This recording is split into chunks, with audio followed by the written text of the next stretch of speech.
Okay, so let me go ahead and do this real quick. There we are. It's just another, maybe a little bit too close, but I'm just going to work with it. Hi everyone. Break is, ad breaks are happening right now, so I'm just going to talk to those who are not dealing with ads. Hello. The other camera, hi Bree, hi.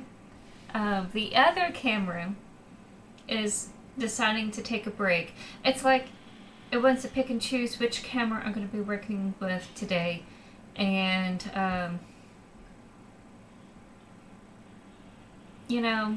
it's just. What can you do? What can you do to, like, make things work, You just can't. So, we're only going to deal with this face camera for today.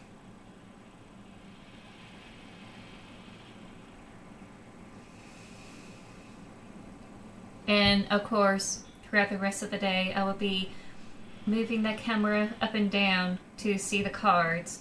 That's going to be fun. I'm going to have loads of exercise with that today. Speaking of exercise, I've been trying to do exercise. Welcome back everyone from the ads. Hello. Yes. This camera that I'm using is working. The one that's meant for the desk camera. But the other camera that I normally use for my face, OBS decided, no, not you today. For some reason, it's able to recognize the switch. It's able to recognize one of the cameras, but not the other camera sometimes. When I use the Microsoft camera app, I'm able to, it zoomed out, I'm able to, come here, come here, there we go. It's able to recognize both cameras. I could switch back and forth between two cameras, deciding, which one I want to work with. And today it just happens to be the one that's normally meant for the desk. So I mentioned this to Erica Lance, who is the founder of Four Horsemen. She's wonderful. I love talking to her. I love poking her brain. And she said, why don't you get this streaming service that I do? So eventually I will switch over to another streaming service just to see if I could have two cameras working, where I have a face camera and a desk camera, and be able to connect to the switch, which is one of the reasons why I went away from Streamlabs, because for some reason it was not recognizing the switch. Like randomly it does, but then it just doesn't. Whereas here it's like, one camera works, that should be good enough for you, right? So, StreamYard. She was talking about StreamYard. I knew I wrote it down for a reason. She said it's really great. She was also pleased how it goes on YouTube. And we were talking about a lot of things about like what to expect this year, what I should be trying to do this year. Hi Kesla, welcome in. Welcome in. It's nice to see all the familiar faces here.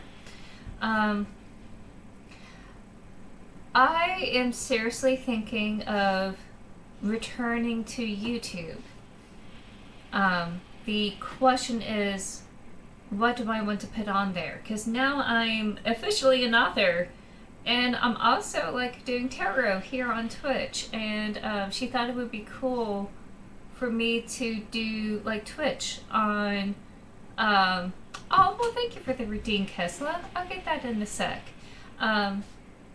She thought it would be cool for me to do tarot on YouTube, and I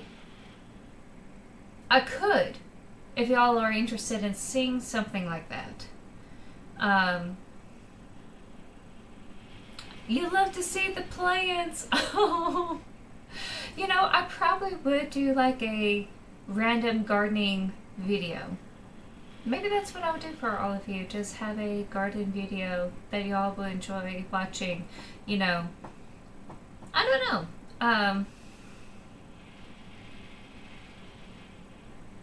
It may be something I will ask on Blue Sky pretty soon. Maybe tomorrow or like Friday. I may like ask you all what do you want me to do on YouTube.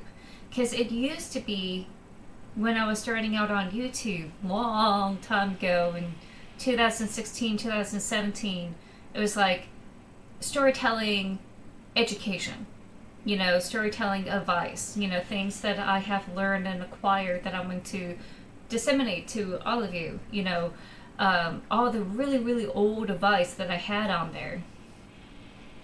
Bring you more tarot knowledge. Oh, I'm still learning. Like, I guess you never stop learning with tarot. Welcome in, Positive. Wonderful to see you here. I guess I could like showcase a little bit more about like what I know about tarot that may be a little bit different from what I'm seeing from everyone else. But honestly, I think there are plenty of people getting more tarot advice or knowledge. They just gotta pay for courses. Yeah, I agree. It feels like I'm always discovering something new with tarot the more that I do it. And there's like layers. There's layers. No. You stop learning tarot the moment you become the Hierophant. Ouch. Ouch. Yeah, there's like layers. No. I walked into that one. For real. For real. But like, the Hierophant is like a expert. You know, the way I see it. You know, someone who acquired their learning through traditional means. They could be a little bit stilted, okay? They're a little bit like a stick in the mud, so to speak, but it's because they have done the thing that has been tried and true and tested, you know, and it's usually someone that you go to for like advice. At least that's my approach with a Hierophant. There's a lot of spiritual and traditional religion like connotations that go along with a Hierophant, but for me, it always means like an expert, like science or like a counselor or something like that. For non-intuitives, it's a lot of rules of how things read. For intuition, it's very open-ended. Yeah, because you...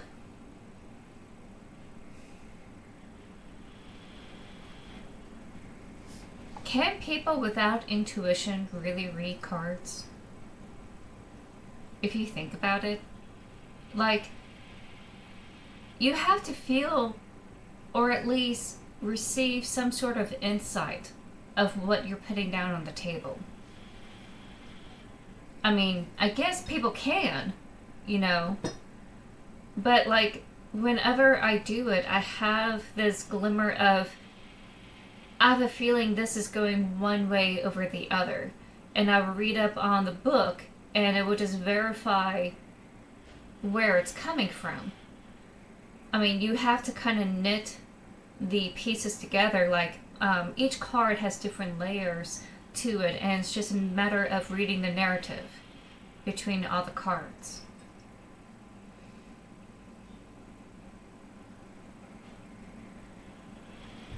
I don't think there's anything wrong in reading the rules. Okay. But the rules are not that strict compared to like astrology. You know, astrology, you know, if you don't do the math, you get really crappy data and thus crappy results. It's like a pseudoscience, in a more sciencey way. There's one guy who's very knowledgeable about tarot who doesn't go by intuition, more what the cards mean together. Yeah, that's like putting together the narrative of cards.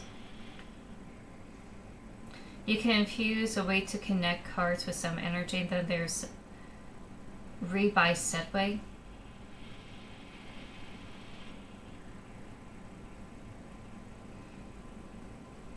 I don't know what you mean by set way,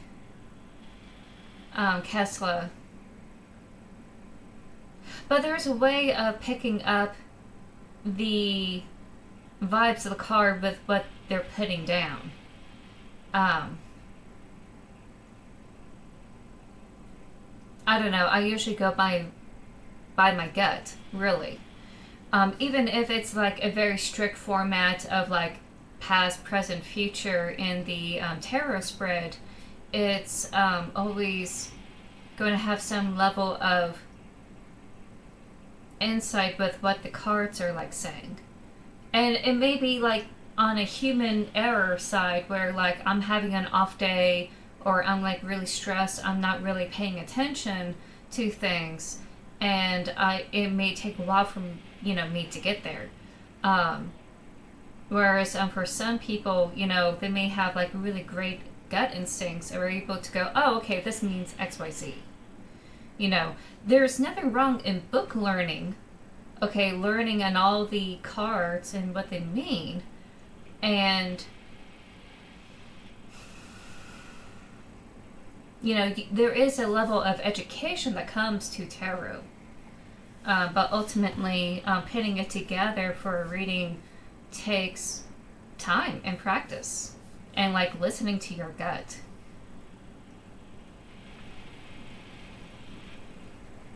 Oh, set way is specific format. Right. Those are the tarot spreads. Yeah.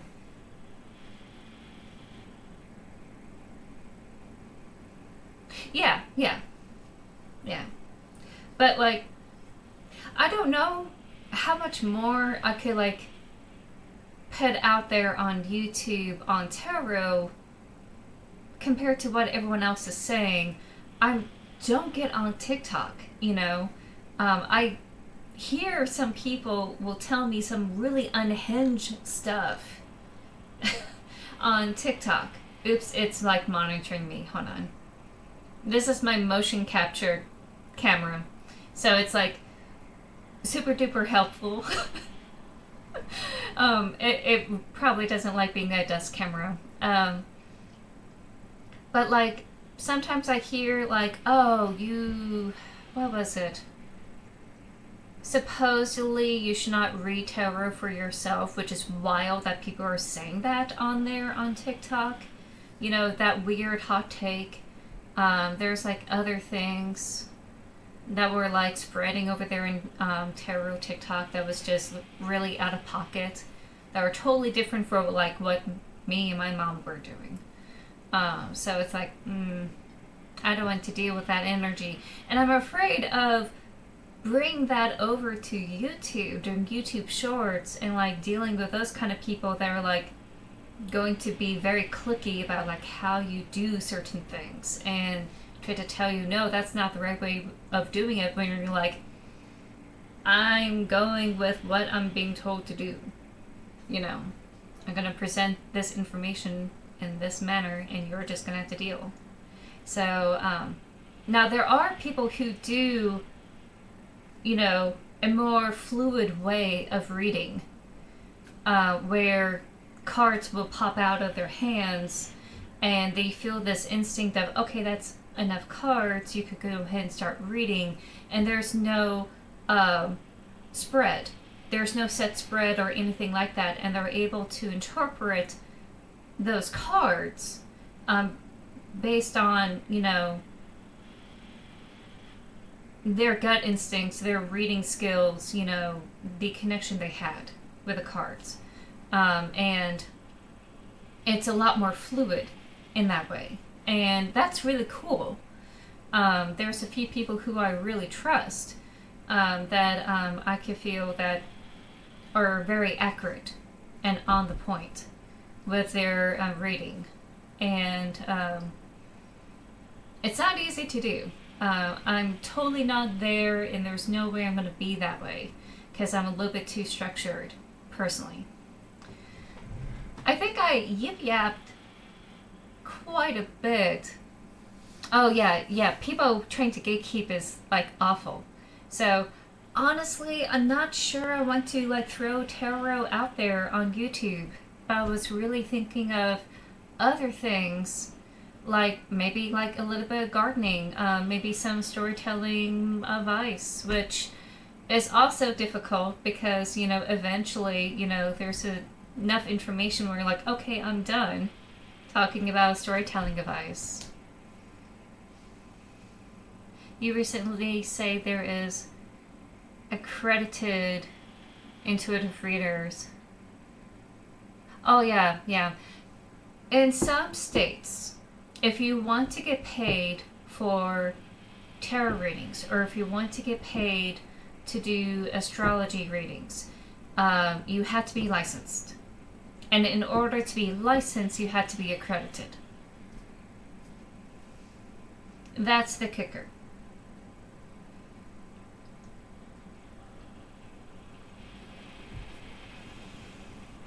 I don't get paid for these things.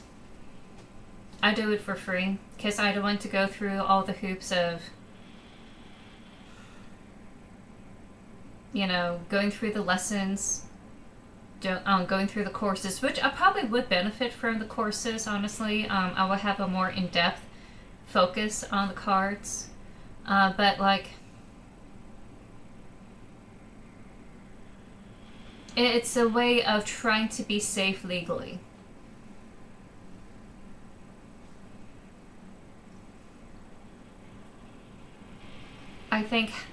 I just think, how do you prove they can do what they say and cost? When it lines up, when they put the cards down, they do the meaning, they do the interpretation, and it just hits. And it keeps on hitting on what they say and what they do. It doesn't matter the cost.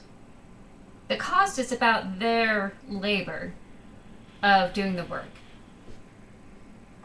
The accuracy is more personal, and it's just best when you are feeling a little bit more objective, when you're not trying to fill in the gaps, that's where I come from.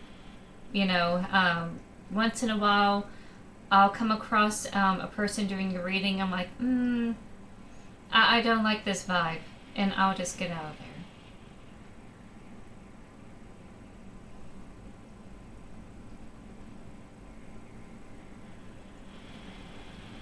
A cost for accreditation? I don't know.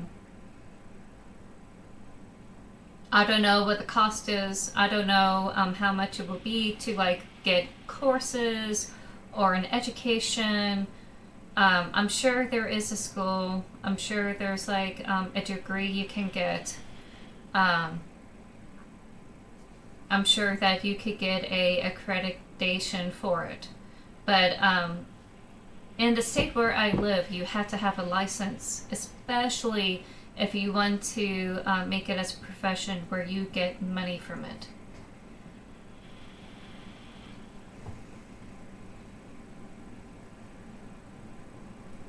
So just a little bit behind the scenes transparency from what I have seen. So I do this for free.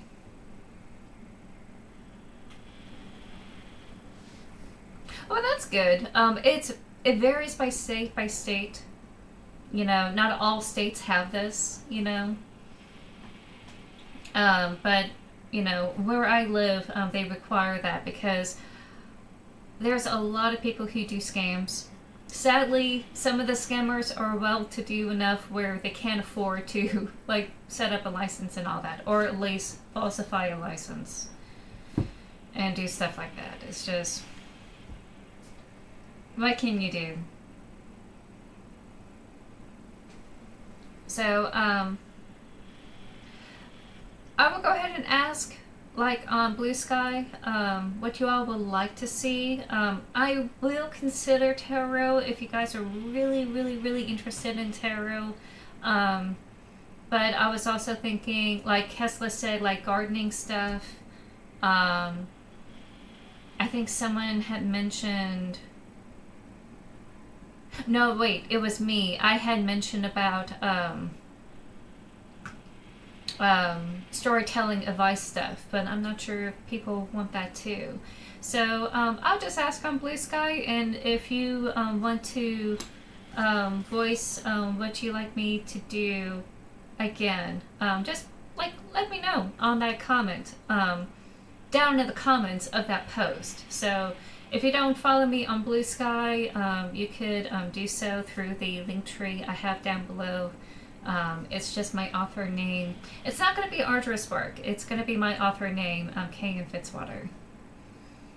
So since you had redeemed a plant baby for the redeem, I repeated that twice. That's just weird. I'm sorry. Let me get a pine tree.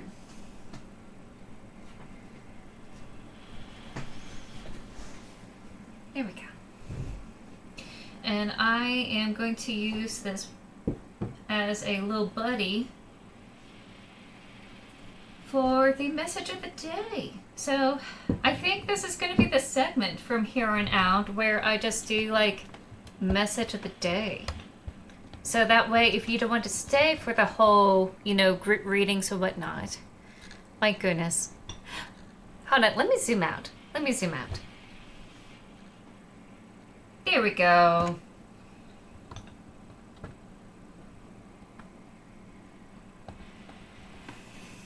There we are. So that way, if you don't want to stay for the whole group readings or something had happened where you can't stay for all of it, hopefully the message of the day will help you out with what you need.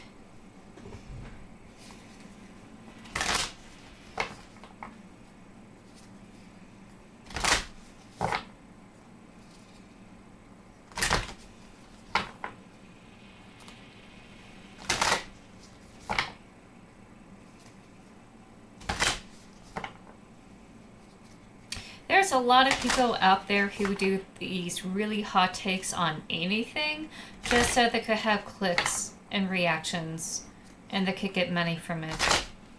So just letting you all know, there's just a lot of people who would do that. Oh, your Bluebee's gonna have an appointment. I hope they have straight A's on their little report card.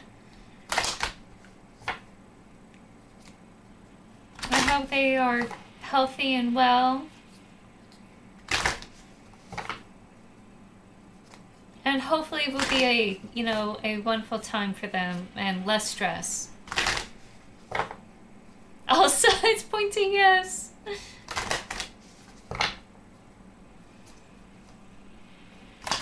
I feel so sorry for these cards. They don't like it when I do it in this way. But I don't like the other way they want me to do, because they will want me to do it this way.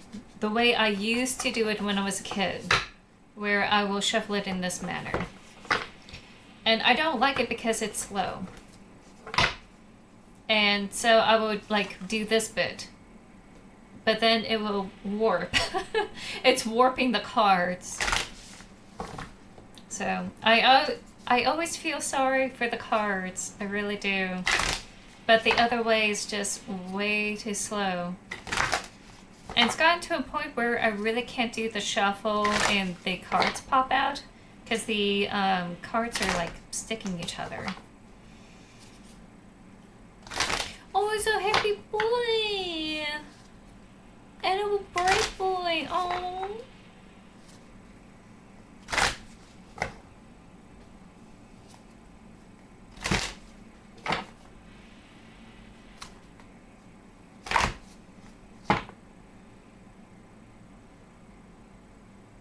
Okay, so we have 1, 2, 3, 4, 5. Okay, let's see what we have. We have strategist, temple,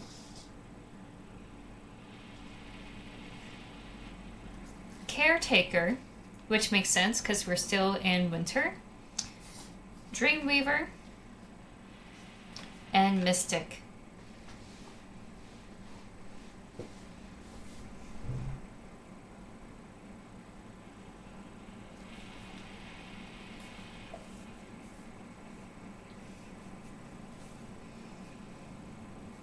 Oh, maybe husky. That's right, you mentioned that he might have some husky in him. That's always the question with German Shepherds. You know, sometimes you wonder if there's like some husky in them, or like if huskies have like some other like animal thrown in the mix.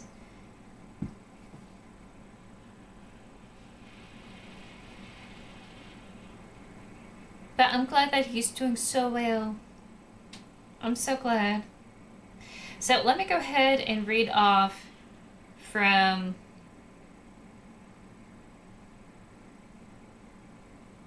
I was about to go bottom up, but then I feel like I should start here. So I'm just going to start here.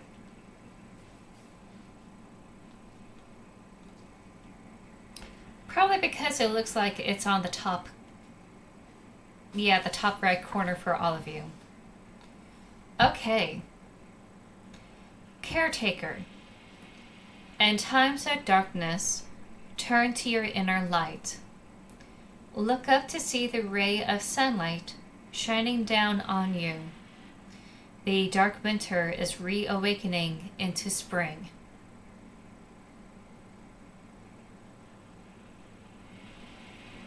You are currently undergoing the natural cycle of death and rebirth.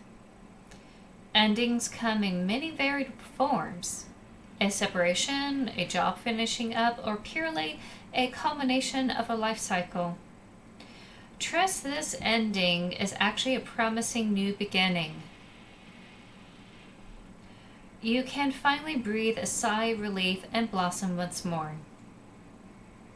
The Greek god Hades and his beloved Persephone represent the cycle of the seasons. Surrender to your natural cycles to honor your light and shadow. Hades, Greek god of the underworld, represents the spirit realm, the subconscious, and your shadow or ego self. He supports you to heal through the growing pains of heartache. There is profound growth and transformation throughout the grieving process. As custodian of the underworld, his jurisdiction is not an abyss for punishment or retribution, but a regal palace for rest and reawakening, where everyone is returned to the depths of the earth for soul revival. The rivers of Hades' sanctuary run deep. Duality creates contrast. The divine balance of light and shadow, like night and day, is not good or bad. It simply just is. Hades encourages you to honor your perpetual life journey and the inevitable changes it brings. Goddess Persephone, queen of the underworld, personifies the life and death cycle. Forever young, she emerges above the earth each spring, symbolizing fertility and immortality. When she returns below ground to reunite with Hades in winter, she is the bringer of death and rebirth. Persephone wants you to know that you don't need to find strength to hold on, but instead to surrender and let go. Deep in the caverns of death, you'll find the seeds of life. Relinquish the past to make space for renewal. Trust the blossoming of a fresh start.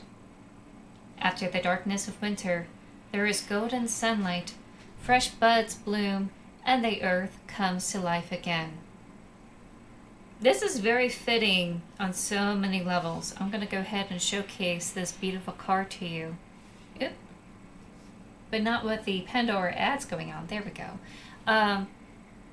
So you see like Hades with Cyrus, the good boy, and you also see Persephone in the background, in more of a lavender pink kind of tone.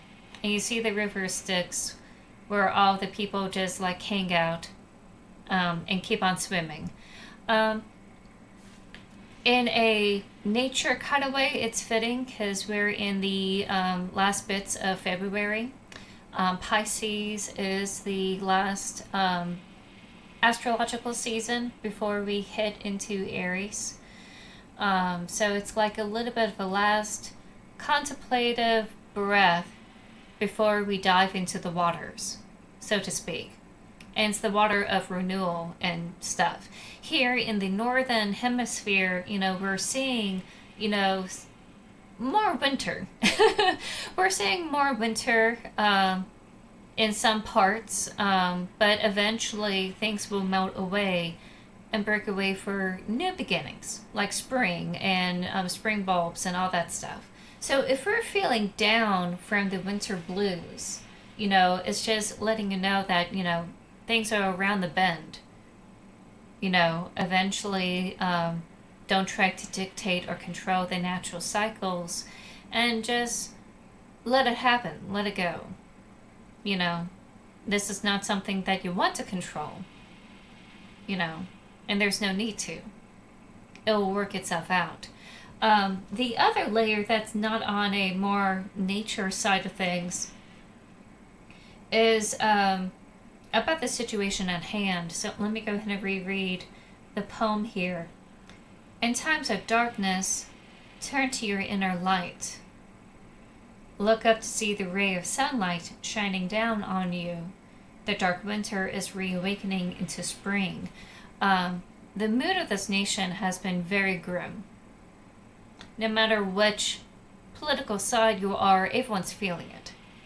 Everyone's feeling stressed, annoyed, dissatisfied, angry, sorrowful, despair, all sorts of all sorts of feelings. And coming from like different, aspects that we're dealing with. Whether it is, well, I can't really get too political.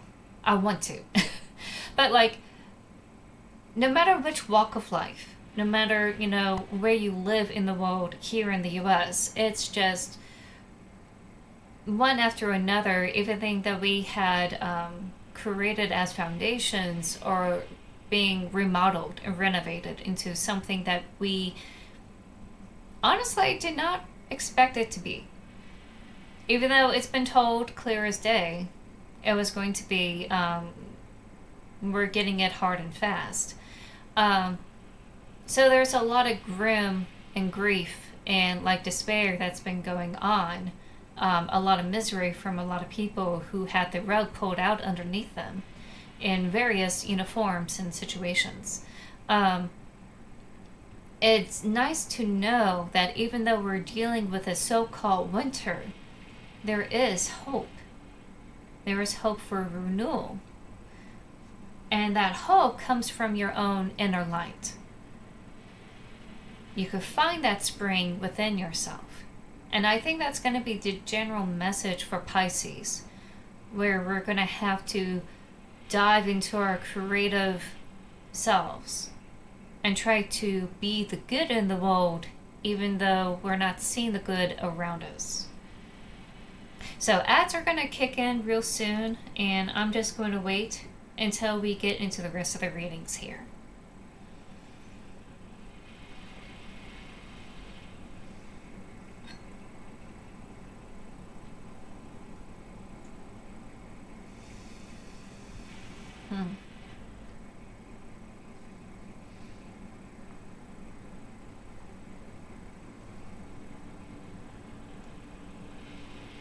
Oh, and I did change up the channel points.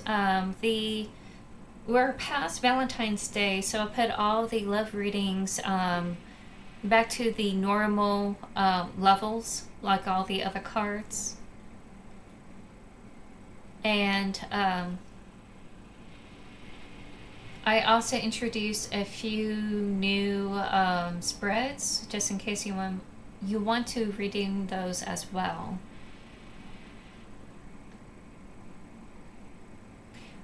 You know, they said the ads were going to kick in, but they didn't kick in yet. Just I was wondering why they haven't done it. I'm waiting on Twitch to, like, do its thing. There it goes. I'm like, what was that? I was going, excuse me, Twitch.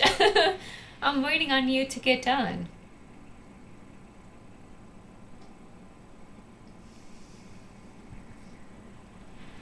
But things are kind of running a little bit slow. I think Mercury retrograde is coming up, if it hasn't arrived yet.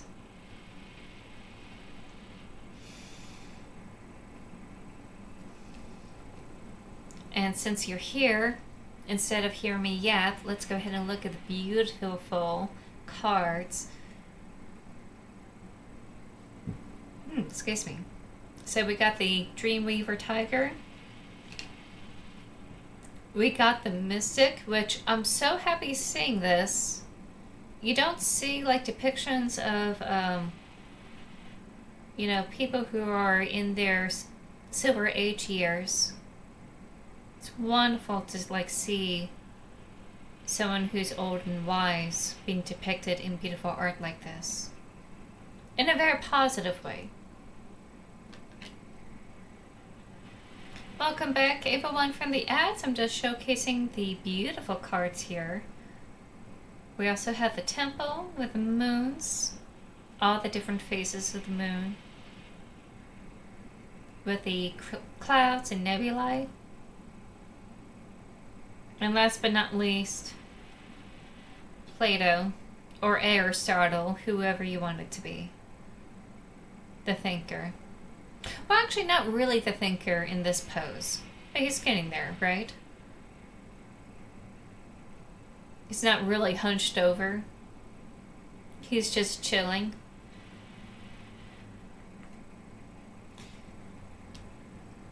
So, in summary, look to your light in this dark winter. There are new beginnings that are coming your way. It's just a matter of getting through this stagnant hold. So that's card number 1. If they happen to resonate with you, you're welcome to like take it with you. If they don't really line up with, you know, your gut feelings, or they're not what people would say resonate with you, that's okay. It's probably not meant for you to hear at this moment. We also, oh my goodness, I could talk today. Coming up next is Dreamweaver. So let's dive into that one.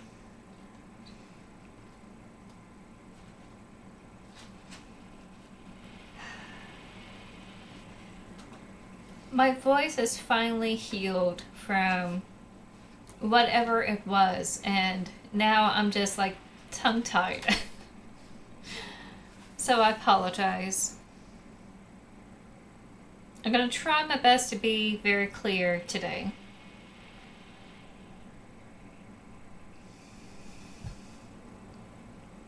Let me go ahead and hold it up. Actually, no, never mind. I could just do it here. Dreamweaver. Life is a rich tapestry of synchronicities. Oh, thank you. I'm glad it healed. I was really beside myself that I kept, you know, clearing my throat, feeling froggy. I sound like a frog in, you know, some instances. And I was kind of like at my wit's end, and I realized, no, I just need to hydrate myself and, you know, just keep it moist. I'm sorry I had to phrase it that way, but it's the truth, you know. I had to keep it, you know, well hydrated, because it is like a muscle, and when it dries up, ooh, it's like really hard to use. So I've been drinking tea more often. So today I'm going to be very heavy with my tea set here. Life is a rich tapestry of synchronicities, woven together with meaningful connection. Tie gossamer ribbons of faith to your dreams. Take your dreams and sew them into your life. You are entering a lunar cycle of vision creation, pulling a golden thread from the realm of unlimited potential and entwining it with the sacred now. Balance your fierce determination with quiet confidence to birth your dreams into reality. Perceive, believe, and achieve. Rise into the light of your ever-evolving soul. Your full-body intention and focus, combined with your innate creativity, propels you in the direction of your objectives. At first, you may be afraid to dream without restraint, but know that you are a powerhouse of light force energy. You are the dream weaver. Your aptitude for manifestation is greater than you can ever comprehend. Do not underestimate your abilities. Time and money are an illusion. So focus on your joy instead, and a steady flow of abundance will become a natural consequence. Set your target high so you can reach up and grow into new levels. Expand your mind and feel as if your desire is already fulfilled. When you can handle the magnitude of this new elevation, you will rise to meet it. Progressive discovery is far more rewarding than instant gratification. Self-assurance develops as milestones are reached, so celebrate every step of the way. The rosy full moon magnetizes your wishes and attracts abundant resources to you. Pay attention and observe the mysterious coincidences that occur and usher you closer to your moonlit dreams. Rise above limiting thoughts to seek the opportunities that will accelerate your desires. When you question your doubts, reframe your negative self-talk and face your fears. You realign to your wildest dreams and stitch positivity back into life's tapestry. Okay, so I could say that they're kind of like in the same narrative of like we're all reacting to what's going on around us. And it's kind of hard not to be distracted with what's going on. And that doesn't mean we stop doing what we do.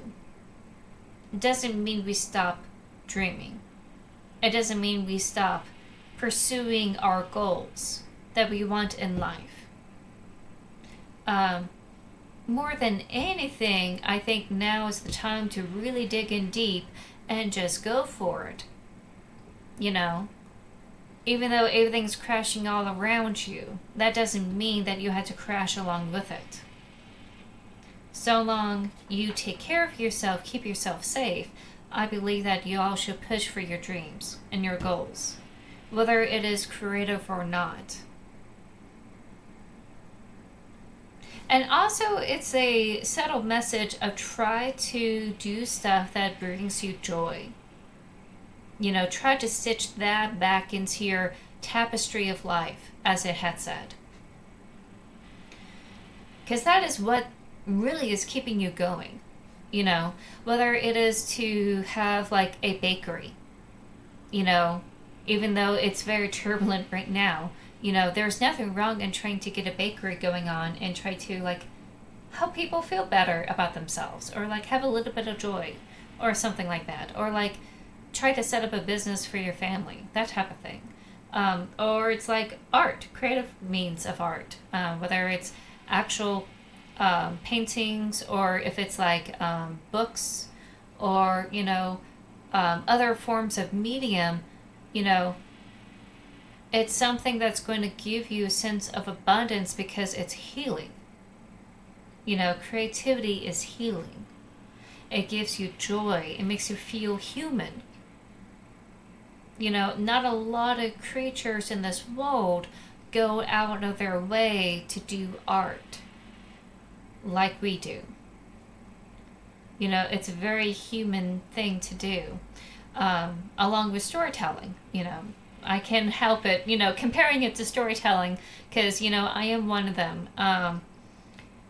It is something that we just do to, like, connect us in the sense of, like, our history, our traditions, our also morality, a little bit of guidance that comes into, like, storytelling, and also a way of taking a mirror to society and say, do you really want this?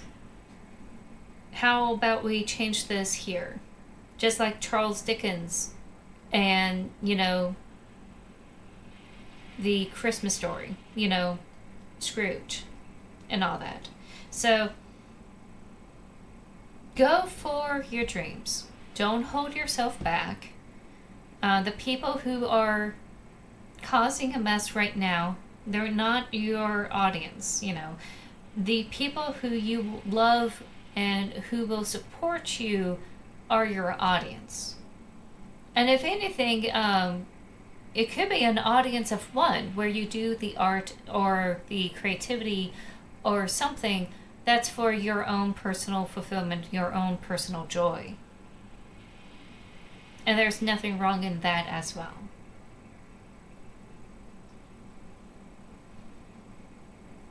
Okay. Mystic.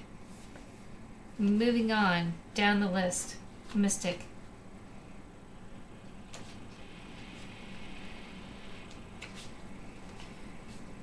Discover your why and merge with your magical pathway. Once you know your core values, choices and directions are easily made. The mystic attunes intuitive insight when in a state of spiritual ecstasy. Expand your state of consciousness to communicate with the divine or to connect with your own intuition. Mystic, you are a treasure. Bring forth the wisdom from all who came before you and act as the pivot point for all those yet to come. Your mystical gifts are evolving, and this newfound awareness has you asking yourself some life-changing questions. You may be on the hunt for more meaning in your life. Embrace this yearning. It is an evolutionary shift. As your natural curiosity expands, so does your conscious understanding. As your natural curiosity expands, so does... Oh, I'm so sorry. I said that again. I'm sorry. Let me go ahead and back up here.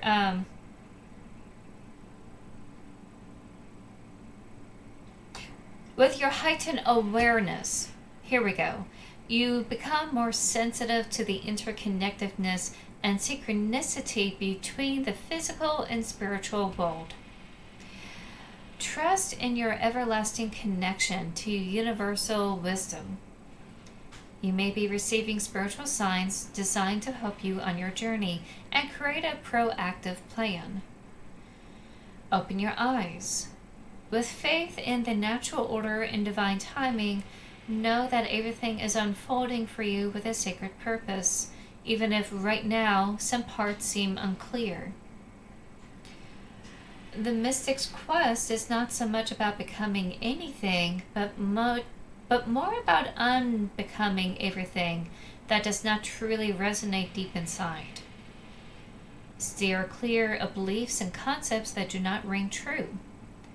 Trust in your psychic knowing to make sense of life's mysteries. The synergy of spirits and matters the mystic's way. Determine your values and views from both a logical and a psychic perspective. Bring together the practical and the intuitive creates a balanced outlook. Step forward confidently on your soul's path with your vision and values in mind. Do not worry so much about the right path to take, as there are many routes to your desired destination. Okay, so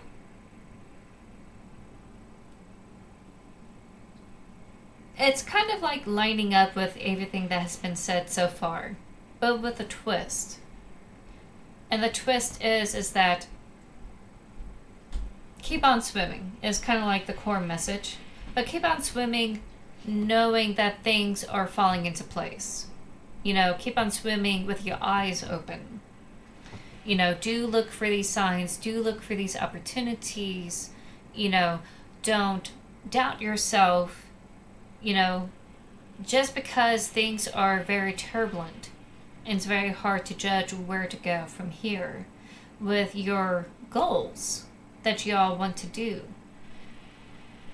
Just keep on trucking, but also keep your eyes open for any opportunities or instincts or like any sort of nudges to help continue on the path that you want to go. And there's more than one way to get there. For instance, with publishing, there's like different ways to get yourself published. You could go with the traditional method, which is what I did, where you may hook up with a literary agent and go with the big five, or you may forgo with the literary agent, go for a mid-size or a small-size publishing company. You could also do the independent path, where you set up a Kindle, you know, unlimited, have a series out there, etc. You know, you could do the self-publishing route in that way. There's many different paths of putting your work out there. And those are just like 2 examples. There's a whole lot more to like publishing, but that's the same way with all other avenues of where you want to go in life. And it's just a bit of encouragement of don't worry, things will work out, just listen. You know, and the best way of listening is to kind of center yourself. Calm down enough where you have the faith of keep on going. Okay. The last thing that I want anyone to do is to mentally spiral in despair. Now, I know that's really hard because I've been there. I've been doing that on and off because, you know, I care. But don't despair so much where you get stuck. Okay, or worse. Just keep on going. Things will get clearer on where you want to go, what you want to do, and you will start seeing the steps along the way.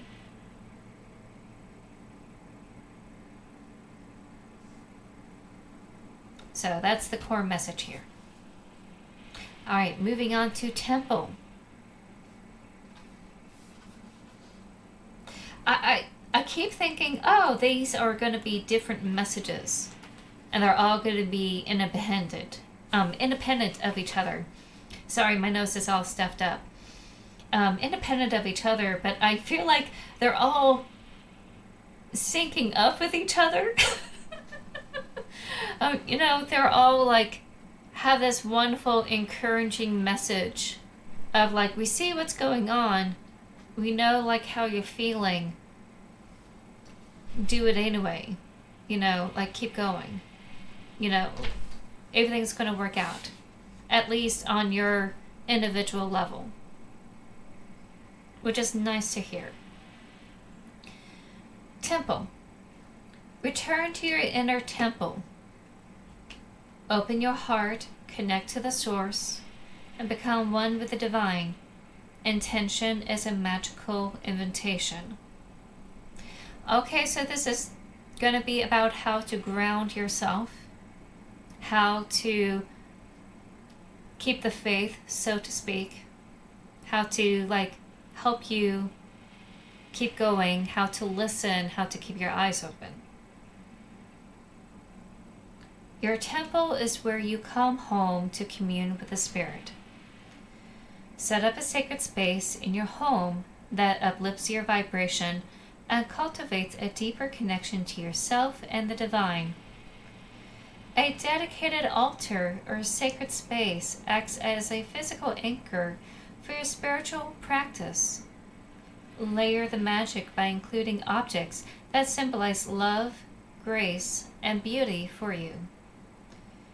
Find your power spot, a place that speaks to your soul and connects you to your higher self. This may be a blissful garden or a special place in nature, within your own home or at your office. It can be as simple or as elaborate as you wish. The main thing is that it is meaningful for you. Your power spot is a peaceful shelter which calls you home to your core to recalibrate and reset, your very own slice of heaven. Daily devotional meditation practices clarify your frequency and expand your ability to receive intuitive messages. Grounding with the Earth Mother establishes a connection between heaven and earth while restoring your natural equilibrium. Take your shoes off and stand barefoot on the earth. There we go. Get your hands in the garden, savor the earthy scent, and breathe in the fresh air. Mindfulness practices help you stay rooted to the sacred now. Breathe and allow yourself to be present in the moment. Pay attention to the intuitive signals that pulsate through your body, as these physical sensations are often spiritual validation. Trust your gut, as your intuition never lies. This card also serves as a reminder to look after your physical body. It is the temple and home of your soul where you're here on earth. Remember you are an extension of the divine.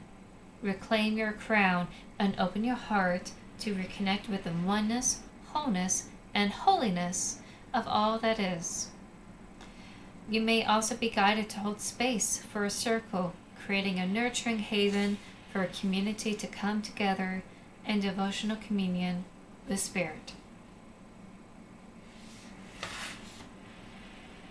Okay, so if you're wondering, well, how do I do it?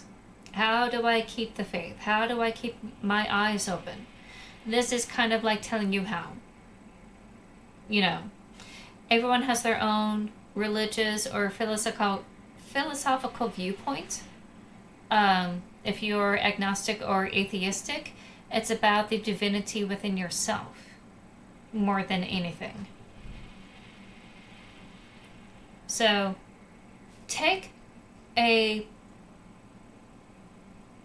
up a place where you can let your hair down, where you won't be disturbed. Like, this is a place where you're not going to be disturbed by others, where you can do what you want to do to reset yourself. Whether it is a place for meditation or a place for prayer. If you want to set up altars, especially those who are paganistic, or if you want to set up altars for your ancestors, that is also encouraged because it does help you connect and be grounded. Stuff like that. And if you want to get in touch with nature, nature is a wonderful way of grounding. Doing some gardening. Feeling the earth, the sensations of connecting with nature that has nothing to do with what's going on in the news. It's a way of stepping back away from the screen, so to speak. So stuff like that, along with mindful meditation, is going to help you recenter yourself and feel more connected, and at least try to trust your gut. Listen to your gut, listen to your intuition, so that way you have the confidence that's asking you to do. It doesn't have to be any particular religion or spiritual practice. You're the one at the helm. And there is like a scientific, anecdotally, there is a positive result from meditation where it does calm your heart down. It does help you sort things out mentally, where it helps elevate or de-elevate stress. You know, a lot of psychiatrists and therapists really do recommend some form of meditation to like help stop, you know, mentally spiraling.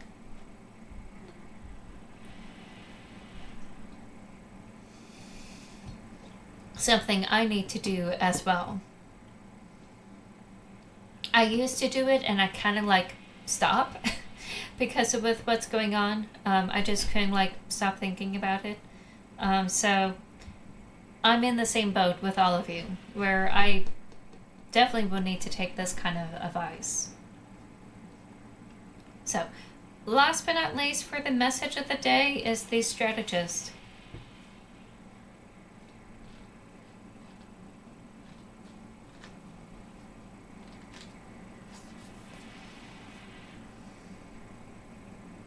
Desire for knowledge evolves the soul.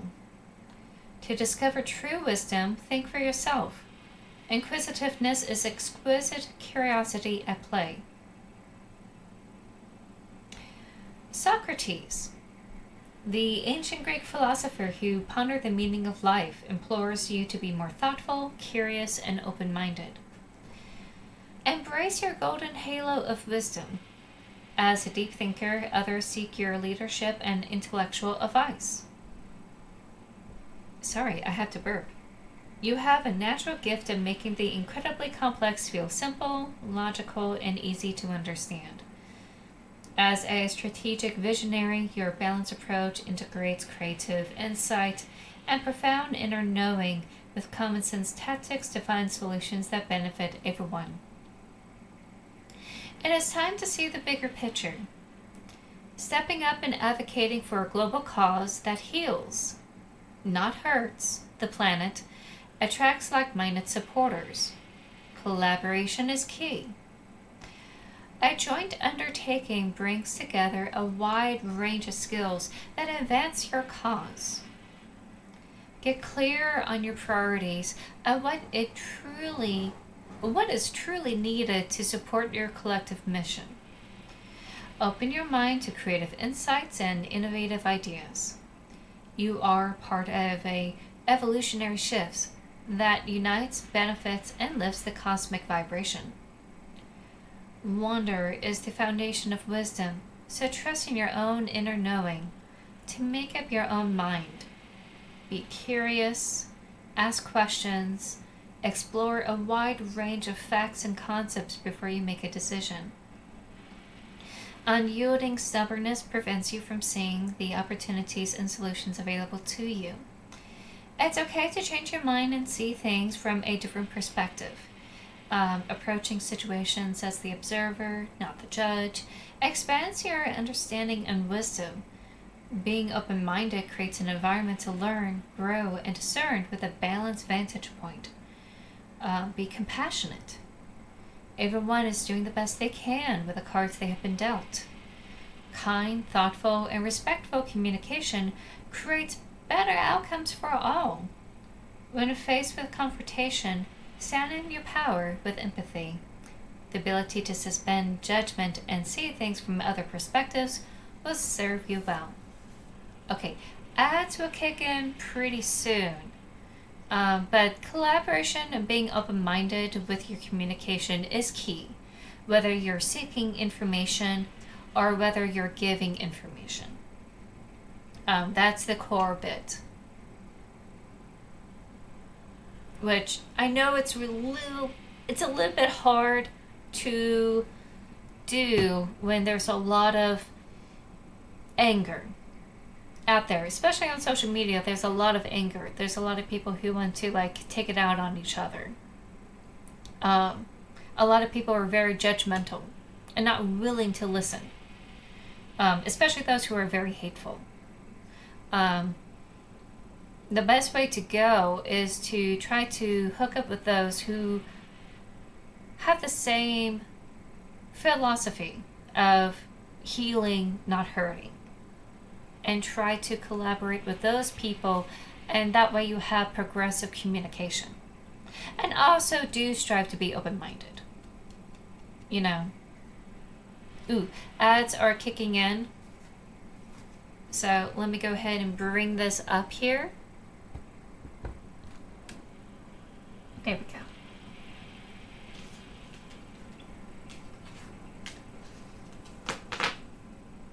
I probably will keep it in this Zoom if y'all are cool with it. And that's the message for the day.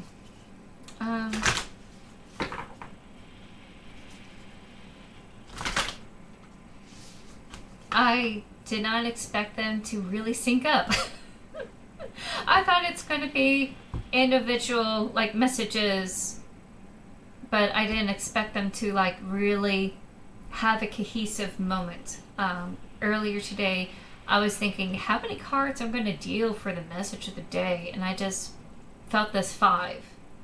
And I thought, okay, good enough for me. I'll do 5, and 5 was enough. 5 was really enough. Okay, so it's all shuffled, ready to go for the rest of the day. Oh, welcome back. Welcome back, everyone, from the ads. Just to kind of wrap up the last card, open communication, it will be beneficial for you. You know, whether you're giving or receiving it, collaborating with those who wish to help, not hurt, will be more in line with what your goals are. It's best not to waste your energy and time with people who want to go out of their way to like hurt, or people who are so stubborn because they're just miserable, or they're just like not willing to listen or collaborate, or wanting to cause more damage than good. Those are the kind of people you don't want to waste your time and energy on. It's kind of like the discussion I had with Erica, where we're talking about, especially when I'm planning to go on YouTube, how to handle, you know, the public, you know, coming on, saying stuff or doing stuff. And you're going to have trolls. You know, you're going to have hateful people saying stuff just because they're just miserable. But she also had encouraged me, like, don't deal with people who are like hateful, just want to take you down a notch. You know, don't waste your energy on them. I just want you to keep your energy on writing your books. And I feel like that's also what's going on with these cards, not just for me, but for like everyone in general. You know, if you want to do like a group project, or you want to communicate with people who are looking to do good, you know, create charities, you know, do something that is meaningful or helpful. Sorry, I'm just still tongue-tied. You want to help, and that's the best way to go. And also, like, compassion, like the words of compassion, like, keeps popping out of that last card reading, where not only you have to be open-minded, but also be compassionate in your communication, because people are coming from different angles. And it's not a wrong angle to have, you know, because eventually you all are going to come to a answer that's going to help everyone. But you just have to respect where everyone is coming from. And their point of view is just as valid as yours. You know, everyone has different walks of life. Just so long that point of view is coming from a place that's not hateful and judgmental, you know, that's willing to collaborate. So, I'm going to go ahead get some water. I know that we dealt with some ads earlier, but I'm going to go ahead and get myself hydrated before I dive into the Pisces readings. So I'll do that. If y'all want personal readings, you're more than welcome to request them anytime. More than happy to intermix them while I do the group readings. So let me go ahead and get something for myself to drink during the readings, and I'll come back as soon as possible. Okay? All right. I'll be right back.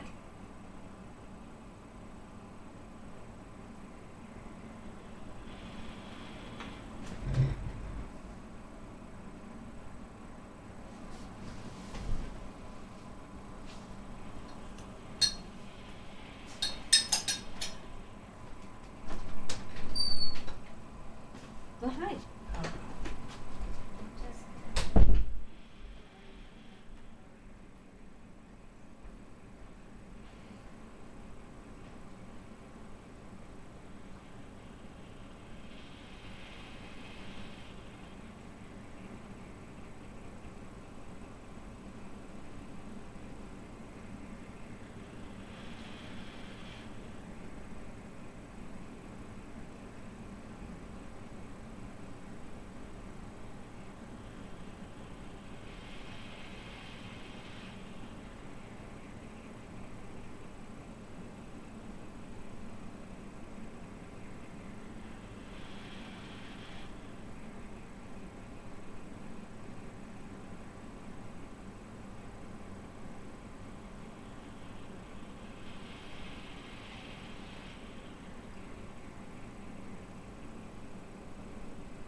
I'm back.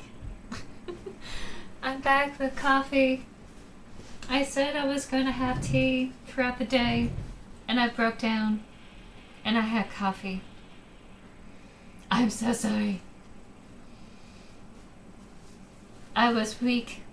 I couldn't resist.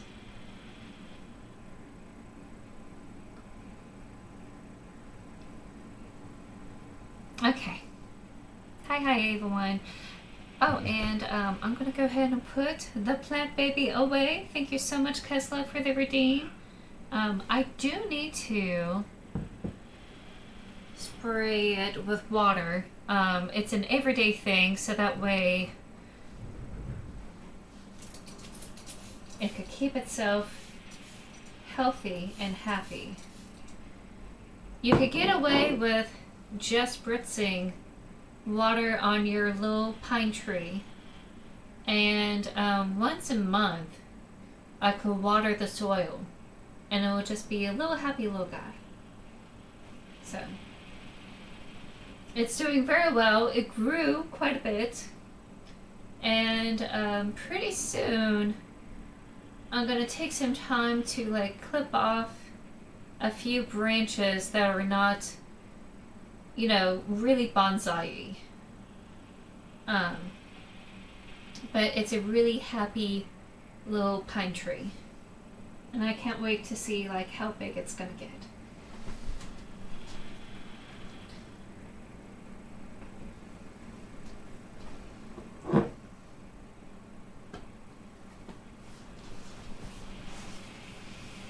Okay, so let me chit chat about Pisces season. Pisces season, like I said, is a really long breath before we plunge into Aries. Aries is like a burst of energy. This is kind of like preparing for that burst. We're doing some stretches, you know, we're doing some breathing exercises, you know, we're getting into our head game here, we're visualizing. That's kind of like the way, you know, on this astrological spiritual thing, like how you approach Pisces, is this expectancy of, you know, hit and go. And this will be a good time to like clean up your house. You know, if you really want to clean up your house, this would be a good time to do it. It's also preparing things for like your garden. So if you haven't planned already, this will be a good time to do so, or at least start testing the soil, preparing your soil, stuff like that. Some people will start setting up the seed trays, putting seeds in there. It's all about preparation, you know, in this time of year. I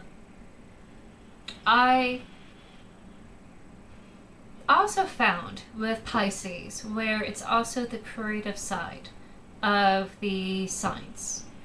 This is the place where, just like Aquarius, it's about dreams and it's about wishes, but it's more about our ideals, especially when it comes to what our piece of Eden will look like, our own, you know, slice of heaven, so to speak, going off with the message that's been said on the cards. And that varies from person to person. It could be like a happy little garden for someone. It could be, you know, having a pool party with a bunch of friends and family. It could be snuggling up with a really good book in front of a fireplace in a castle.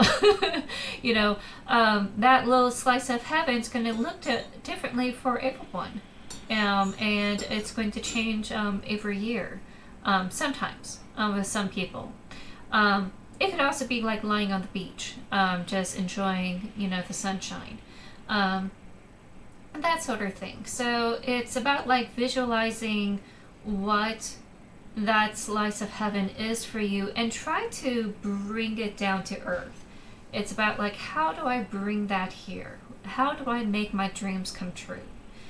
And that's what I'm going to explore with today's readings, is how do we bring that down? How do we manifest our ideals into reality? And going to take a different turn than what is typically depicted with arcanas. Let me go ahead and take a sip of coffee here.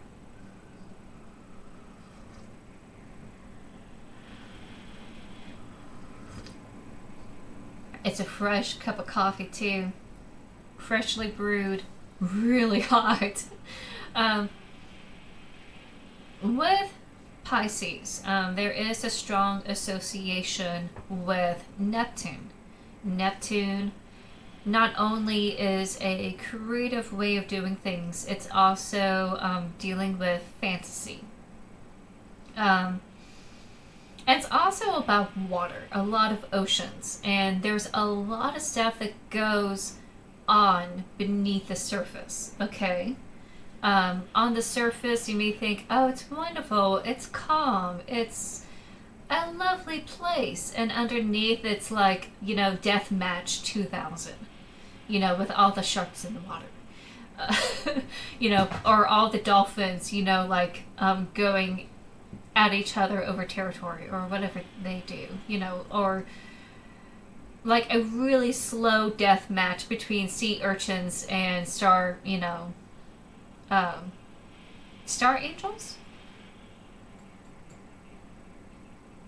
those I'm glad this is not going on YouTube, but like all the sea creatures that needed to do what they need to do for survival, you know.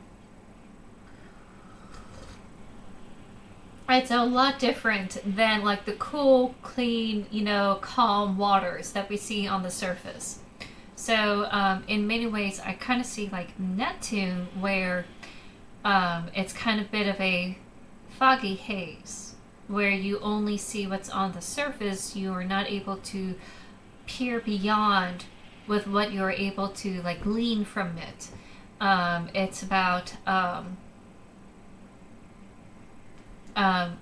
mitigating expectations, so to speak. It's also a place where you get to like dream and dream big. But you have to be careful about how you go about dreaming.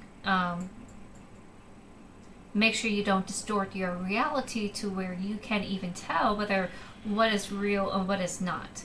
So that's the kind of the connection between Pisces and Neptune, where they do both fall into this dream category, fantasy category. Whereas Pisces deals with the idealism that we all strive for, of the entire community as the whole, as society as the whole. Whereas Neptune deals with what is real, what is not real, as well as long distance voyages across the sea, you know, traveling long distances, voyages. Sometimes we could have the voyage of the mind as well as the physical space, crossing over to a different continent that is totally foreign, dealing with foreign territory. So that's Neptune. In tarot, we see that connection of fantasy or like uncertainty, dealing with, you know, foggy situations through the moon arcana. Let me go ahead and bring it up here. It's not traditionally depicted. I know they're going to be mad at me with my tarot cards about doing this to them. I know they love to arrange themselves a certain way. But this is kind of my educational segment of my stream, and I really want to like gush about it. Here we go. So, this is the moon, at least depicted by the Sacred Rose. You see the crustacean here at the bottom, clinging on to this woman, talking about the nature of dealing with the changing tides. You know, the coming and going of the tide and the seasons. The cyclical nature of it all that also correlates with the moon. The way the woman is posed here in the picture, she's holding up the moon. She thinks she's holding up the moon by her arms and legs, but that is not really stable. That's not what is really holding up the moon. The moon is actually her hair. And hair in the Sacred Rose Tarot deck deals with the mental state or the mental willpower of the person. And we see it where it's actually the one that is cradling the moon, not everything else. There we go. So the moon is also shedding tears in this one because even it can't change its own phases, its own cycles, even though it wants to. You know, how tiresome it must be to always changing, always evolving. Sometimes you just want to rest for a while, and the moon just can't. It can't rest. It can't do that. It can't stop being what itself is. You know, same thing with us as people. The moon is usually associated with changing situations, changing times, changing tides as well. It deals with things that are just a little bit turbulent, and it's kind of hard to like navigate through. You know that you need to navigate through this situation. You know that, you know, something is telling you to do something, you just don't know what. So usually having this as the moon card, it's just reminding you don't always have all the information presented before you, usually.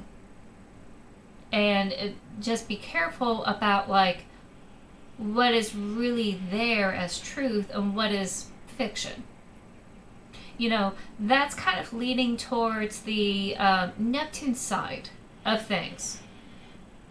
And that's also why it's associated with Pisces. You know, not all the information is there. Sometimes it is just fantasy, sometimes it is fiction.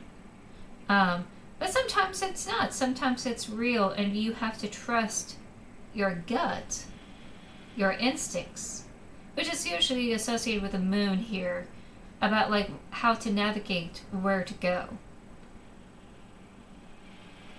So instead of using the moon arcana for today's reading, I'm going to go for the magician, because Pisces, I feel like, is more in line with the magician card than this card. This is more like Neptune, where Neptune is a little bit heady, a little bit uncertain. You know, sometimes reality is not real type of situation. Whereas the magician card, it's about trying to make our dreams into reality. You know, Pisces is the preparation for Aries in the astrological clock. And in order for things to go off with a bang at the start of the race, you got to prepare for it. You know, do your stretches, get your clothes on, get your sneakers on, get ready at the podium before you go. You know, that is what Pisces is for me. And in order to go there, I'm going to use the Magician card as inspiration for today's readings. And since I had showcased the Moon card, I might as well just show you the Magician card. I don't have that. Hold on.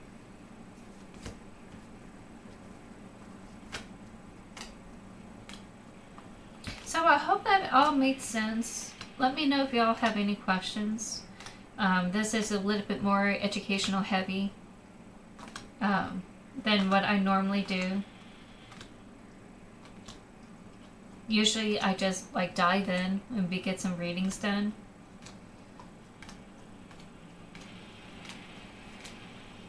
If I could find the Magician.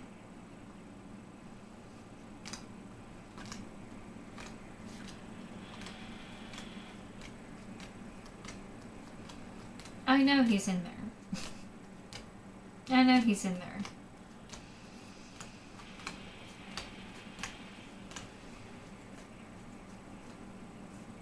Is it really near the top of the card? He was on top of the deck.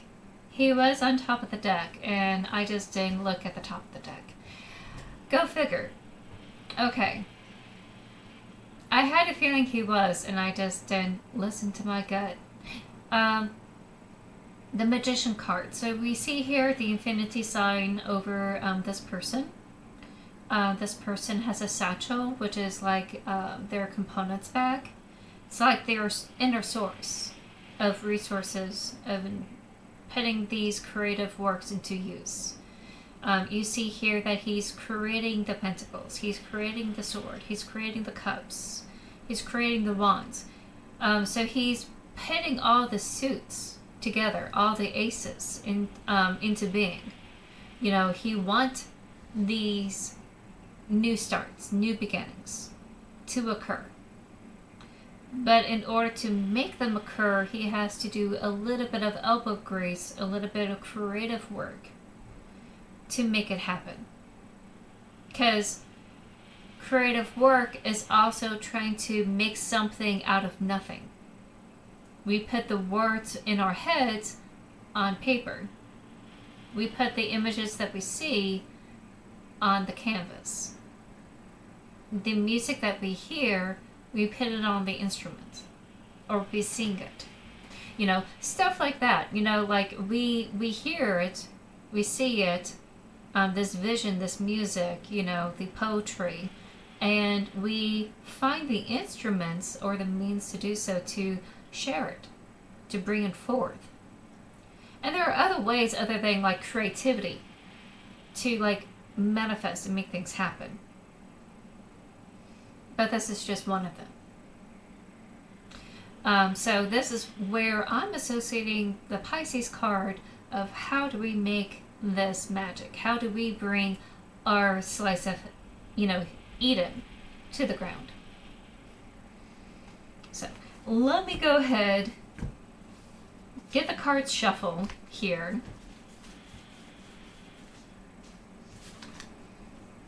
I'm going to show you what I'm doing because I did look for those cards and I did like put my, you know, deck out of order a little bit. So I'm just like rearranging the cards now.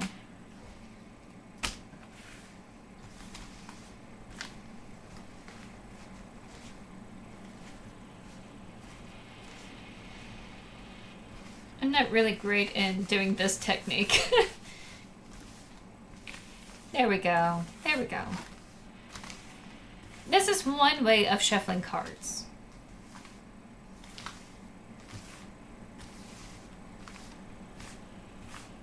Okay.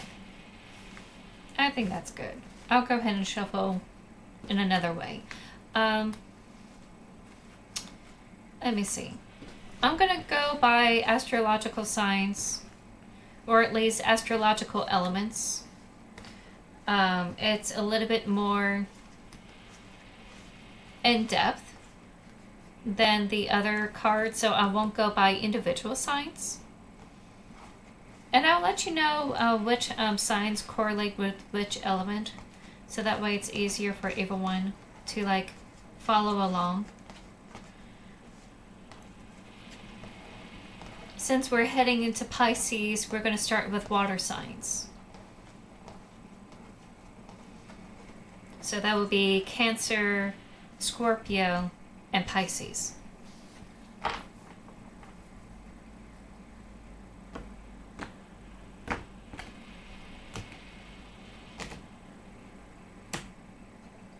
Just going to help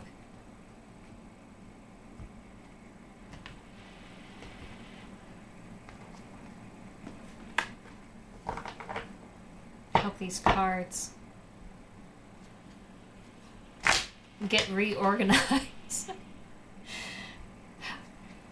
I always feel bad when I have to take the individual cards out and I go from the bottom up of the deck and I like put the cards down, and I always feel bad. I know these cards get shuffled on their own and all that stuff, but I know that sometimes they were set up for like future shuffles or whatever, and it's just, I always feel bad about doing that to the cards. I know it's just a bunch of cards, I know it's a deck,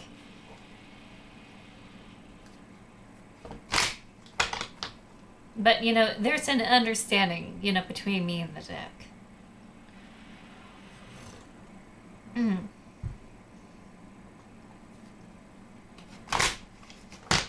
Oh, that is good coffee.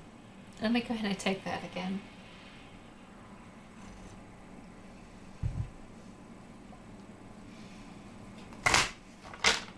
Oh, and let me get the index card that is inspired by the Arcana card.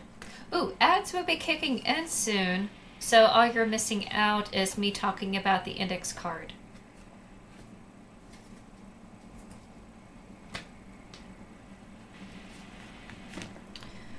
So I love Labyrinthos.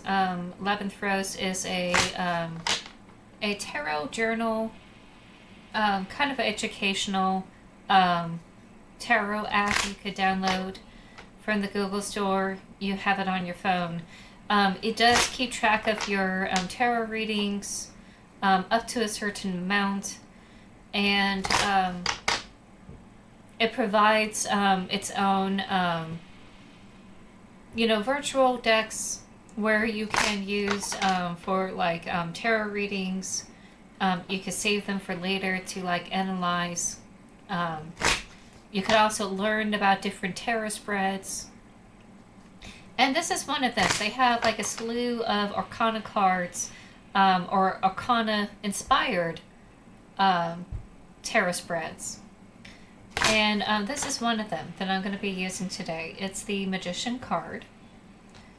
Let me do it this way. There we go. So it would be about where we're receiving inspiration from, or like what is the muse for the inspiration. And then we're going to look at your source of power, which is that Magician's satchel.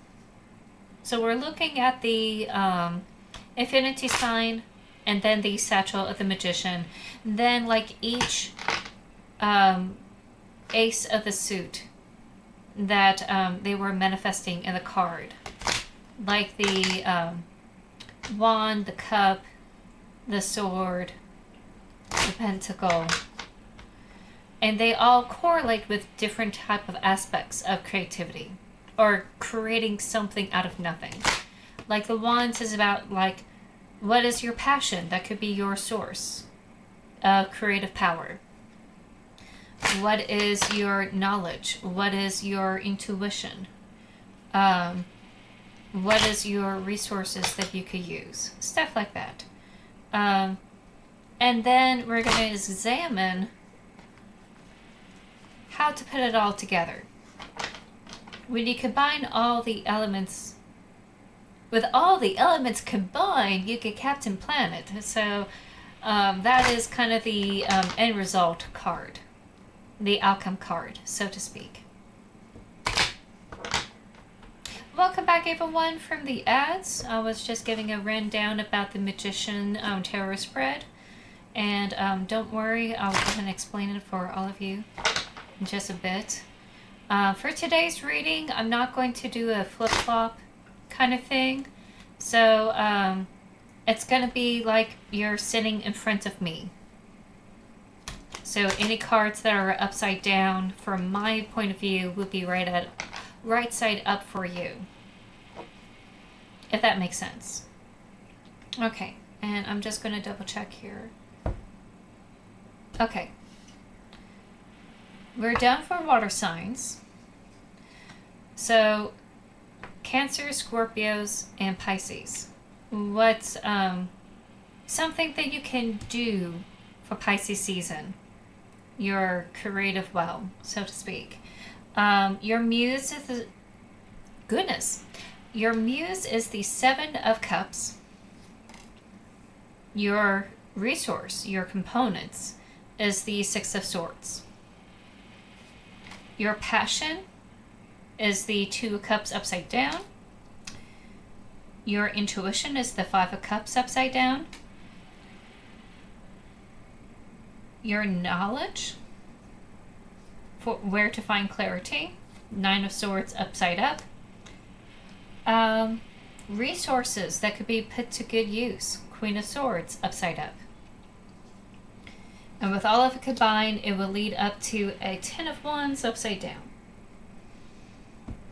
And with all of these readings, I will use a card from the Oracle deck. I think that would be fair.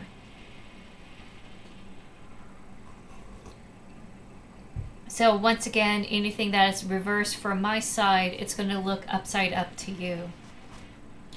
Let me go ahead and take a moment to read this here. Oh, real quick.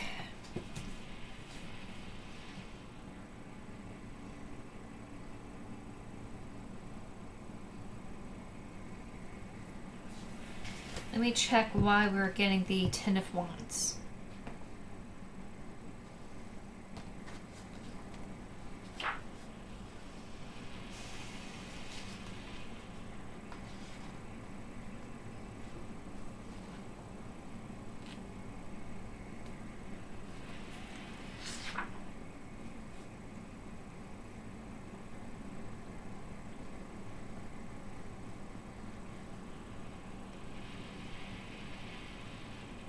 Okay.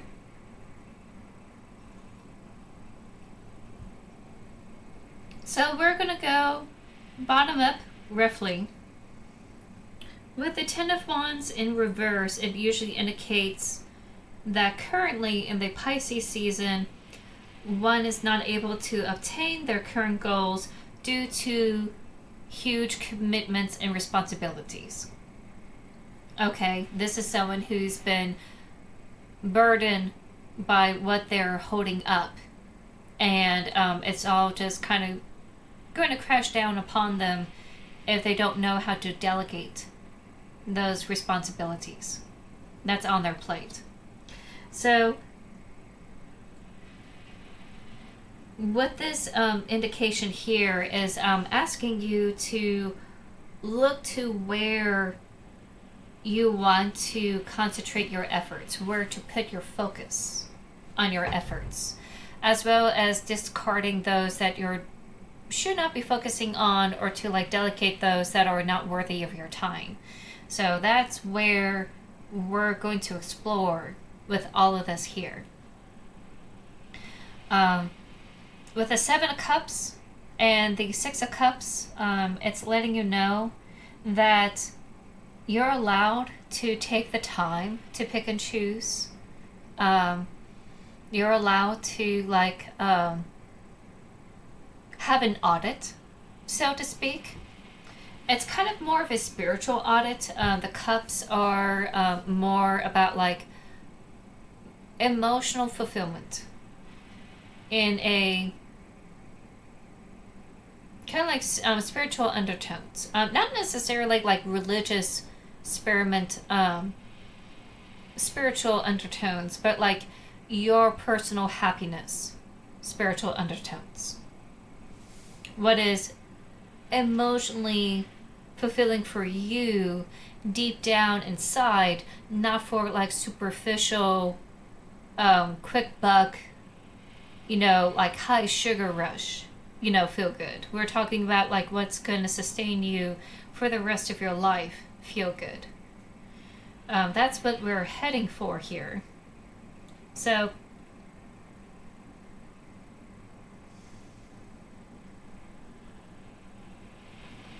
let me double check here.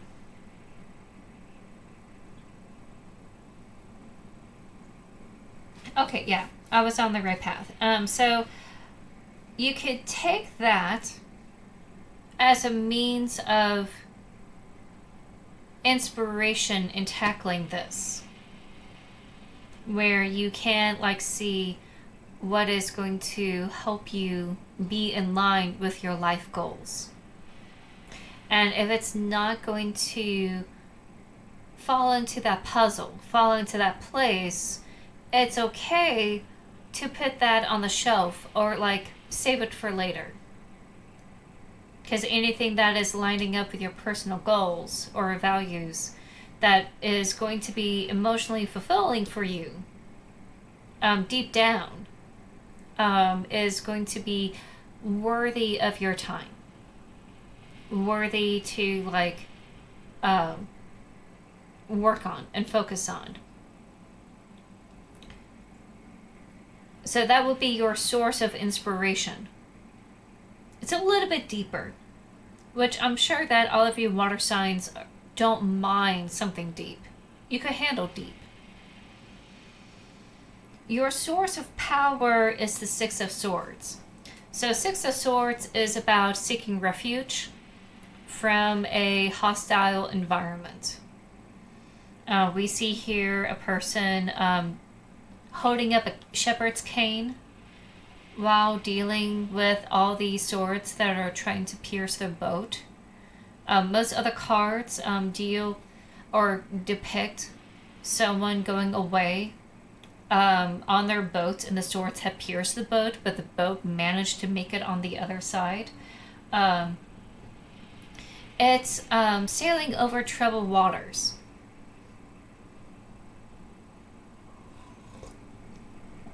Trying to make it to the other side. So that is your actual source of power, water signs, is the ability to create a space for yourself where you can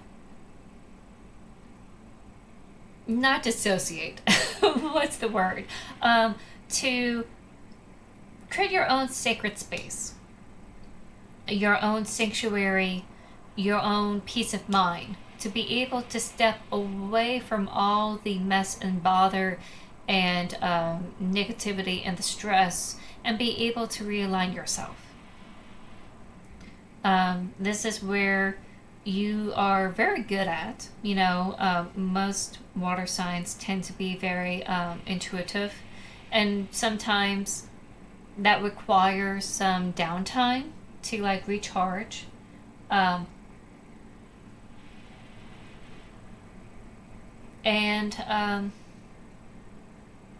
Introverted. Sometimes some water signs are very introverted, where they need the downtime. And there's nothing wrong with that. So you have that in you where you can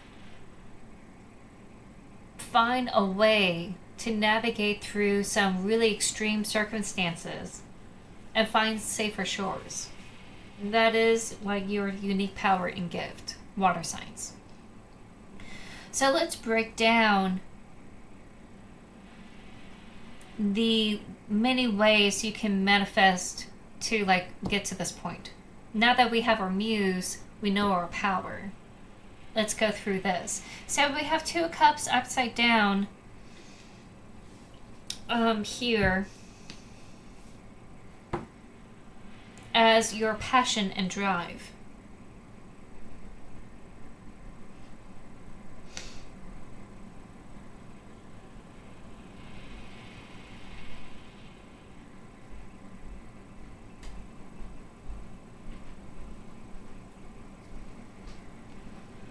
Okay, let me double check here.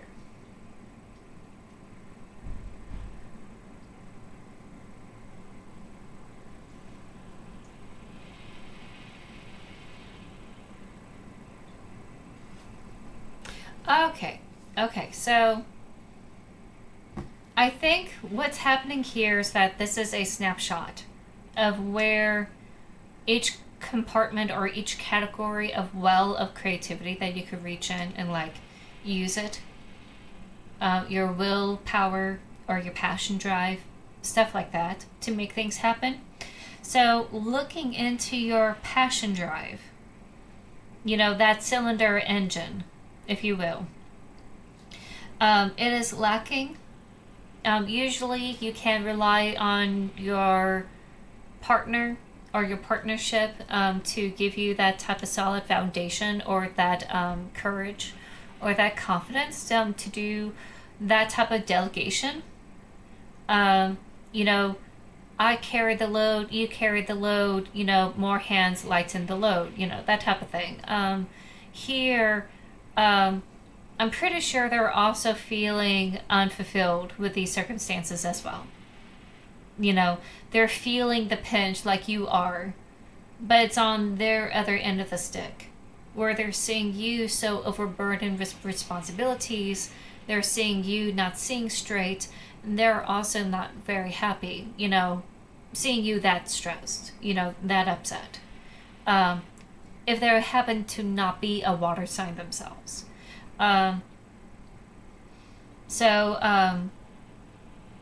Probably like coordinating with your partner if you have one, putting your heads together about like what will be fulfilling for you as a team will be the good way to start. And if that means taking care of yourself first before you really try to nurture your relationship later, if that's what you have to do, that's okay. At least for this month, at least for this Pisces season, just to kick things off. So it's about like touching base, making some choices together, what will be like fulfilling, either for yourself or for your partner. If your partner is like, I really don't know, it's whatever you want to do, babe. Don't get angry. Okay? They're just really supportive. All right? But it's also like, if you want to get this into gear with your passion and drive, fall back into the Ace of Cups. Find that inner sense. That quiet confidence that you've got this. So that way you don't feel that overwhelming sense of dread, that type of thing.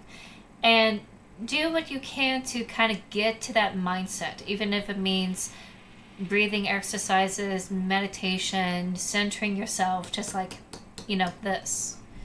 And once you're able to get into that place where you have that quiet confidence, that personal emotional fulfillment, like, oh yeah, I could do this. I could do this now. I'm at a good space with my workload or my social life or my responsibilities where I could handle this now. Then you'll be able to focus on your partnership. It's very possible that it may be on you more than like your partner, looking to your partner to help you out. This is something you may want to do for yourself than anything. For those who are not in partnerships and such like that, you may feel that you're looking for someone to fill in that role for you, where they're going to be the ones to heal you or to like save you from yourself, in a sense of like this overwhelming burden of responsibility that you're carrying, or just being overwhelmed in general with what's going on in the world. It's letting you know that ultimately it's up to you to find that fulfillment. And that comes from disengaging from hostile environments and looking to what is lining up with your life goals. Water signs. For those that are not in a partnership right now. Not necessarily looking for a hero to save you, but be the hero to save yourself. In that sense.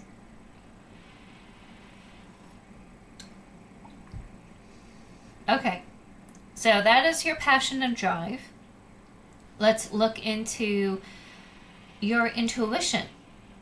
What do you know deep down that's going to help you delegate and lessen this overwhelming situation? Or this sense of situation where it's overwhelming you?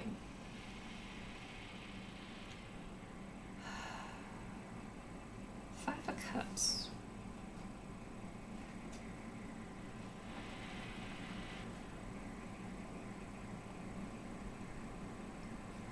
Oh, let me turn on the lights in my room so I could see. That would be nice. Always when things are dark, turn on the lights. Always.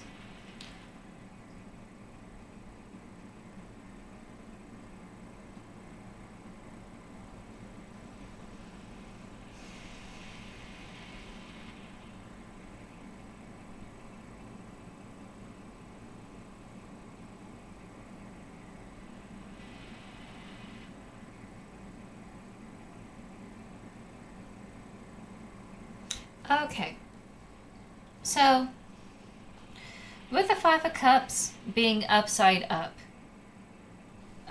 if this was upside up, or here, it's upside down for me.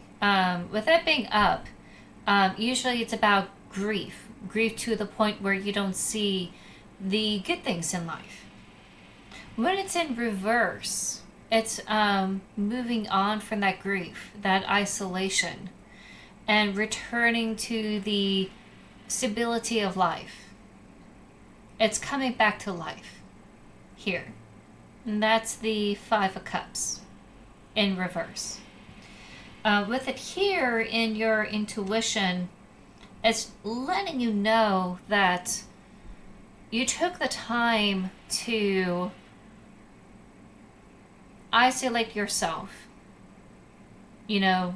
grieving for what is going on.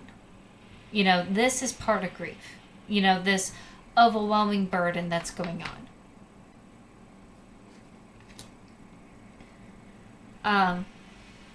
You took the time to grieve and carry and shoulder that burden with you.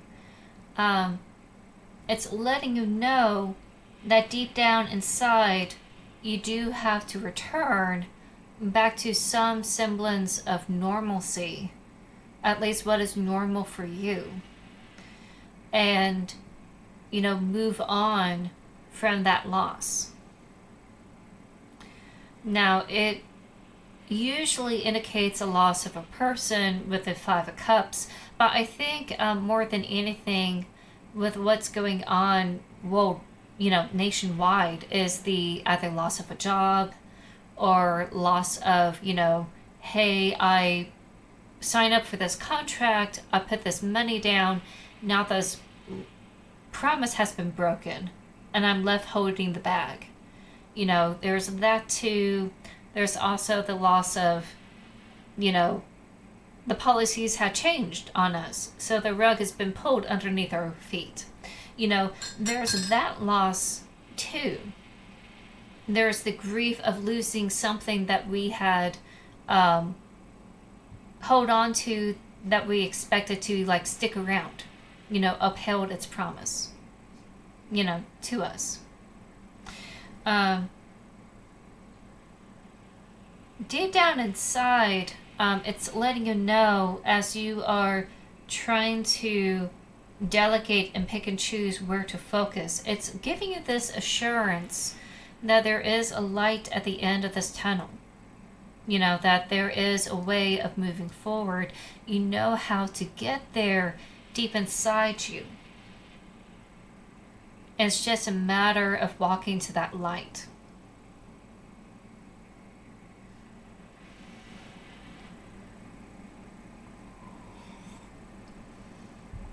So that is the quiet inner knowing that you can always use, and always remind yourself if you feel this sense of despair or feel this sense of hopelessness. Know that you can move on from this darkness and find that light, that healing light, and connect yourself with something that is worthy of connecting to, like your own community, a sense of a normal pacing of life. I think in the British side, it's keep calm and carry on. It's not a way of being oblivious. It's a way of living on, being normal in defiance. You can't shake this.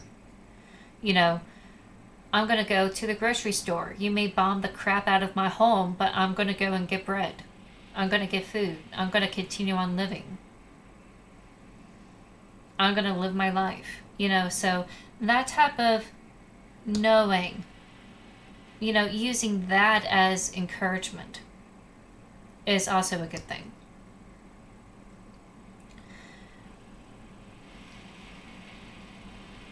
So you could use that as your creative well, if you will. Okay, moving on. I think I really not rant, but beat this down to the ground enough. Knowledge, where to find clarity. We have the Nine of Swords. So Nine of Swords is dealing with our mental health. It's dealing with this overwhelming sense of dread, whether that's manifested as depression, whether that's manifested as anxiety, etc. It's dealing with our mental health. That's where we get the clarity. You know, if we're able to work on this, we'll be able to see what is real, what is not real. Going back to the whole Pisces and Neptune thing. What is fiction, what is not fiction? And that comes from knowledge. Getting all your facts in the row, all your ducks in the row. If you have to make a list of what you can and can't do, that's also a good place to go. We have a tendency to think that we should be able to like move mountains and make things happen. And the simple fact is that, you know, we're human.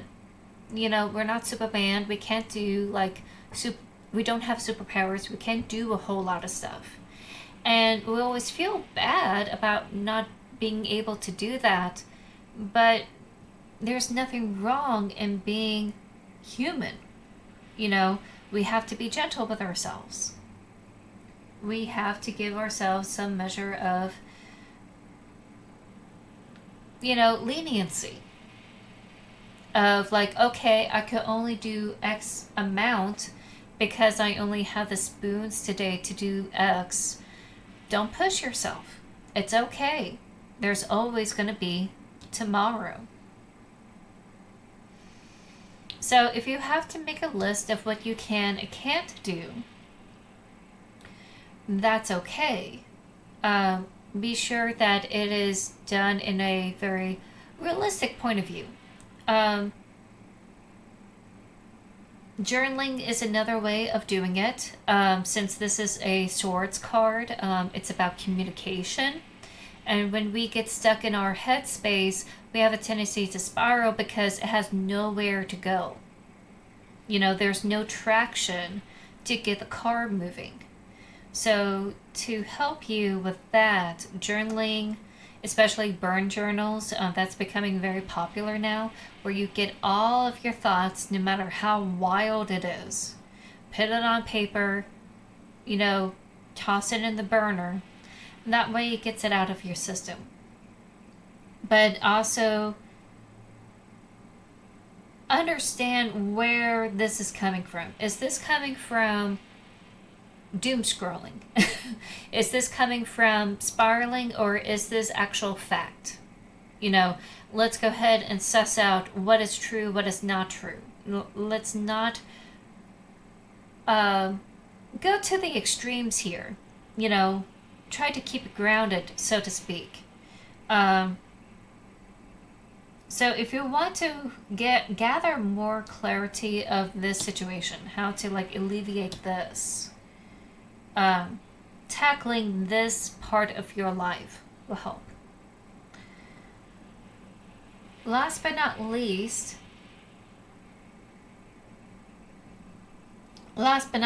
resources, which is the Queen of Swords here. Queen of Swords is,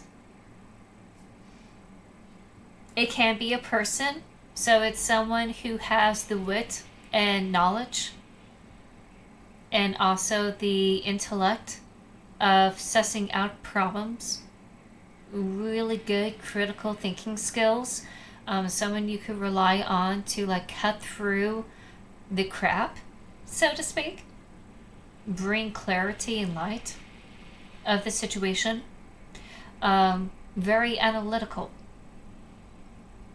It could also take her as inspiration and use that as a resource, you know, news information. That is worthwhile to glean on, you know, working with someone who is able to give you this information to you from a administrative side of things. Let me go ahead and dive back into this book here and see if there's anything more that I could glean that could be a good resource that you could tap into. Water signs.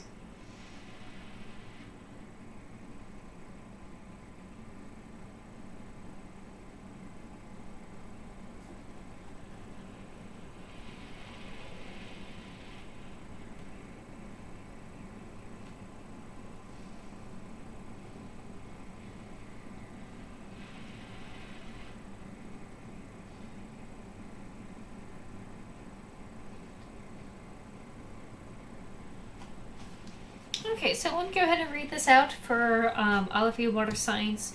This is the type of person who's a quick thinker, organizes, very perceptive, able to cut through the confusion to get to the truth.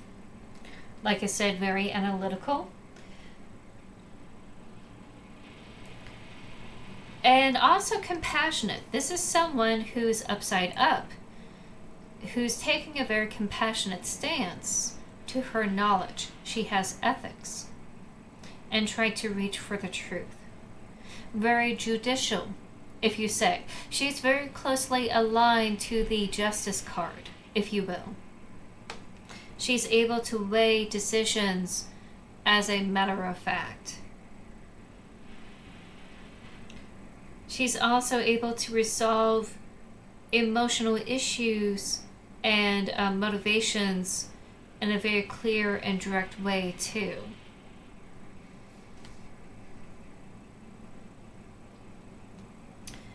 Let's see. It's also talking about planning. So like Pisces is like the breath before jumping into Aries season. It's all about planning and preparation. So for your own resource plotting, if you will, is the best way of moving forward. You know, setting out plans, jotting things down, communicating is a good way to go, water signs, and how you wish to delegate your burdens and your responsibilities. And, or at the very least, figure out what you're going to focus on and table the rest.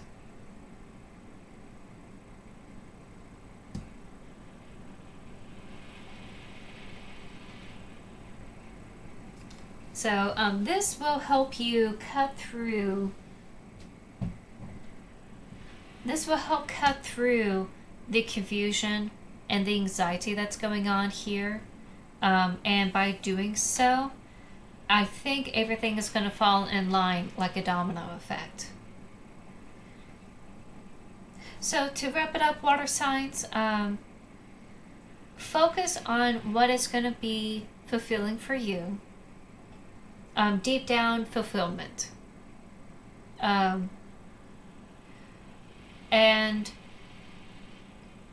if you need to take some time away from a hostile situation to get some clarity, that's totally cool. That's something that you always have inside of you that you could totally do. No one's going to hate you for it. And if they do, you know, they want something from you. It is something that you're going to have to do for yourself. You know, what is for your own personal fulfillment. That way you could like negate the stress that's going on between you and your partner. And there is the light at the end of the tunnel. After sorting through all the facts, you know, cutting away all the anxiety, you know, there is a light at the end of the tunnel while you're going through this sort of auditing that you need to do this season. And I think that would be a major benefit for you, water signs. It will take a while. This is not an overnight thing. This will take a while. Which is why it's a whole month of planning. So, whew, how do we feel? Water signs. Cancer, Scorpios, and Pisces. That was a bit of a doozy. Ads are going to kick in pretty soon. If you want to chill and relax, you're more than welcome to do so. I'm going to go down to fire signs next. And if y'all have any questions, feel free to ask them. I'll be happy to help you out.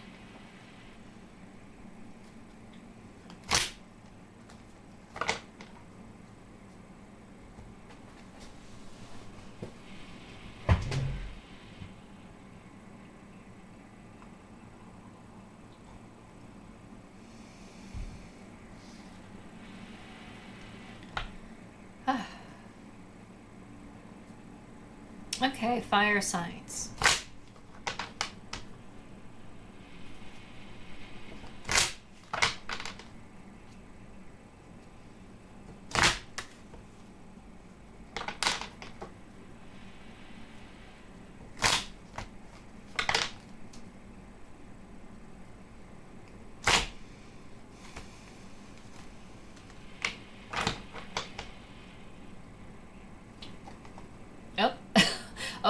one card I have to put in there.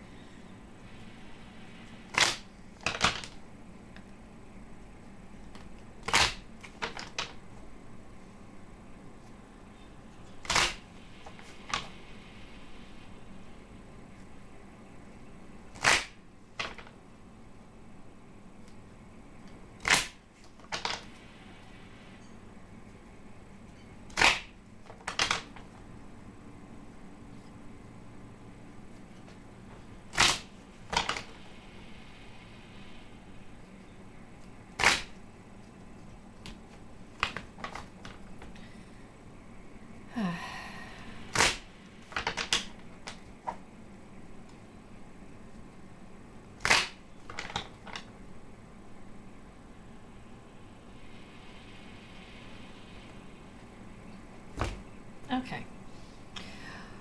Alrighty. Welcome back, everyone, from the ads.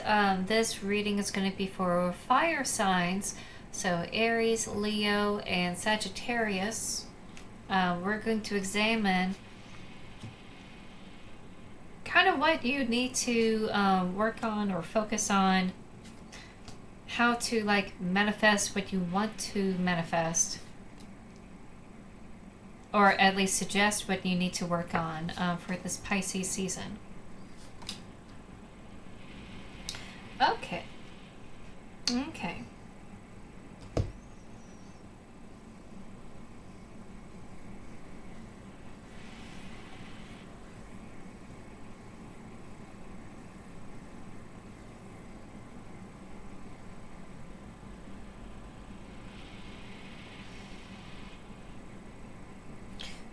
Let me double check here, because there's two ways that goes about it. So let me go ahead and read up here real quick.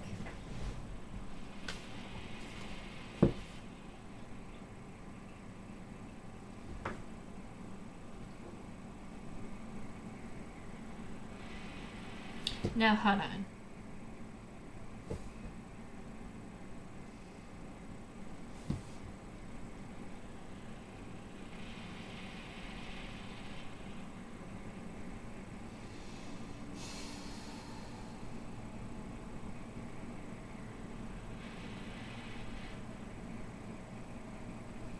Alright, let me double check the Five of Pentacles. Let me do that real quick.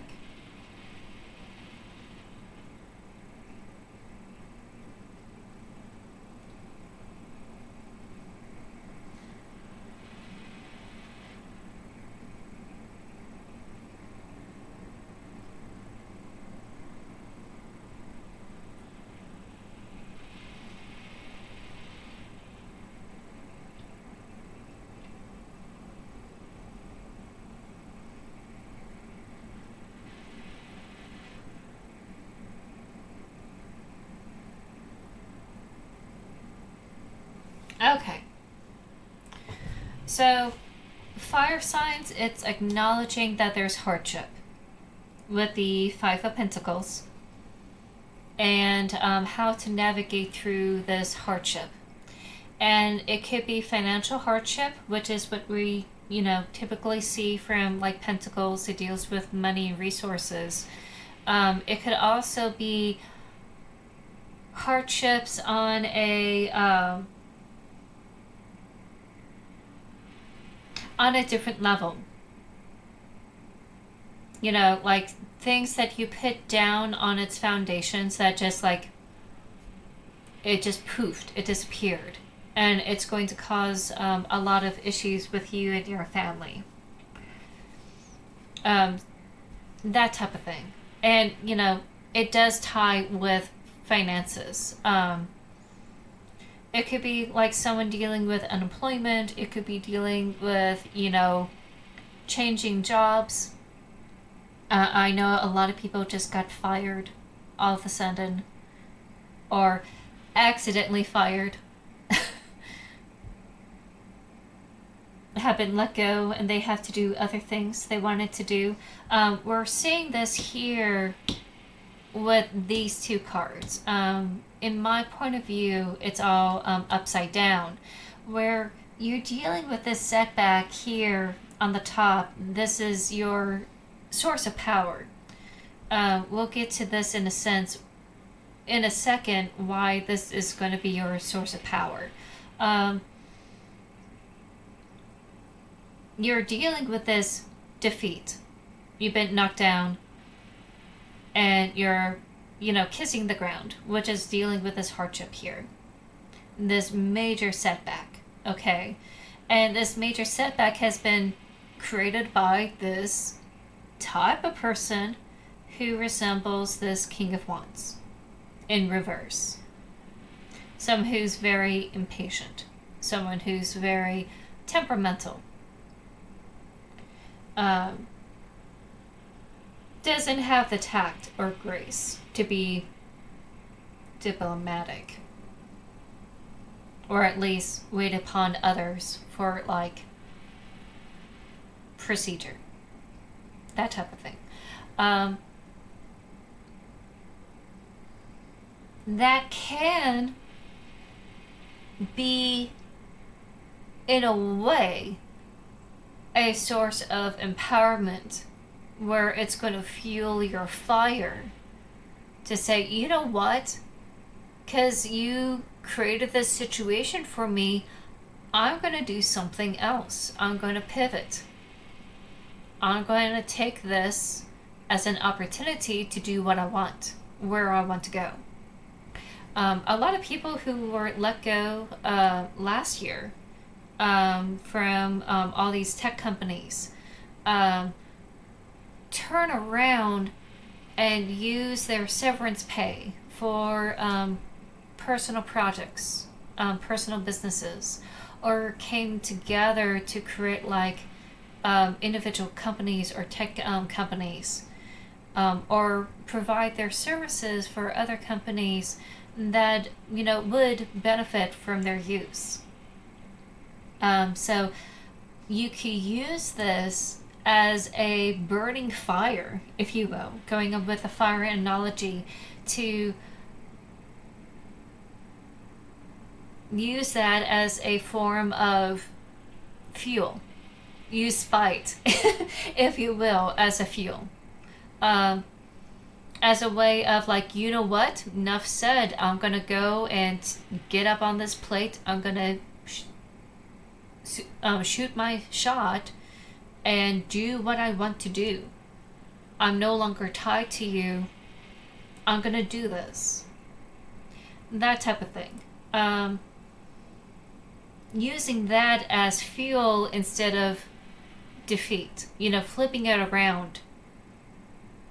Make you hungry to do what you want to do. So how do we get there with these individual elements? So we have the Wands, your passion and drive cylinder, which is going to be your Ace of Pentacles. We're talking about financial opportunities, new jobs that you could take on, new businesses that you could employ yourself under, or create your own business. You acquired all these skills from your profession, you could put them to good use. Or maybe not in a business sense. Some of you could be scientists who were let go. You could use that skill set you use for government and give it to universities. Or you could use it as a training course.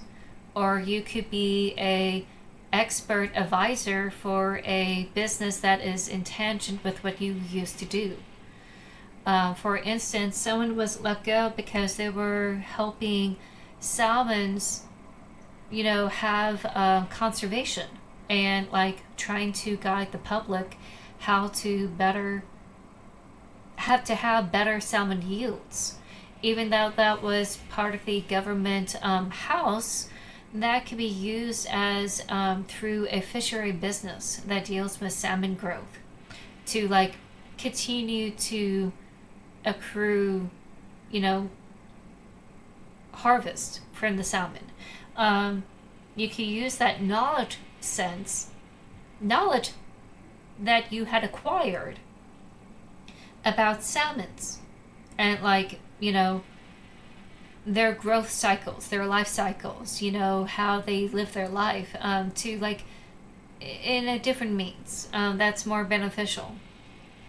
Or maybe you create your own project, your own venture that is more in line with the community if you're interested in that route.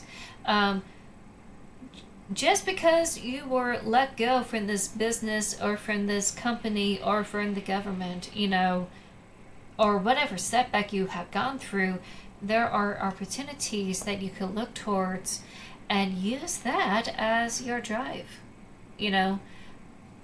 Use that as the means of getting up and go.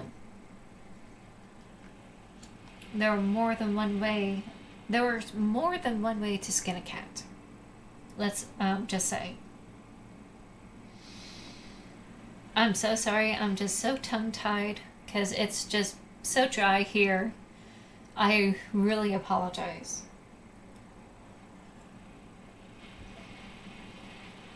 Okay.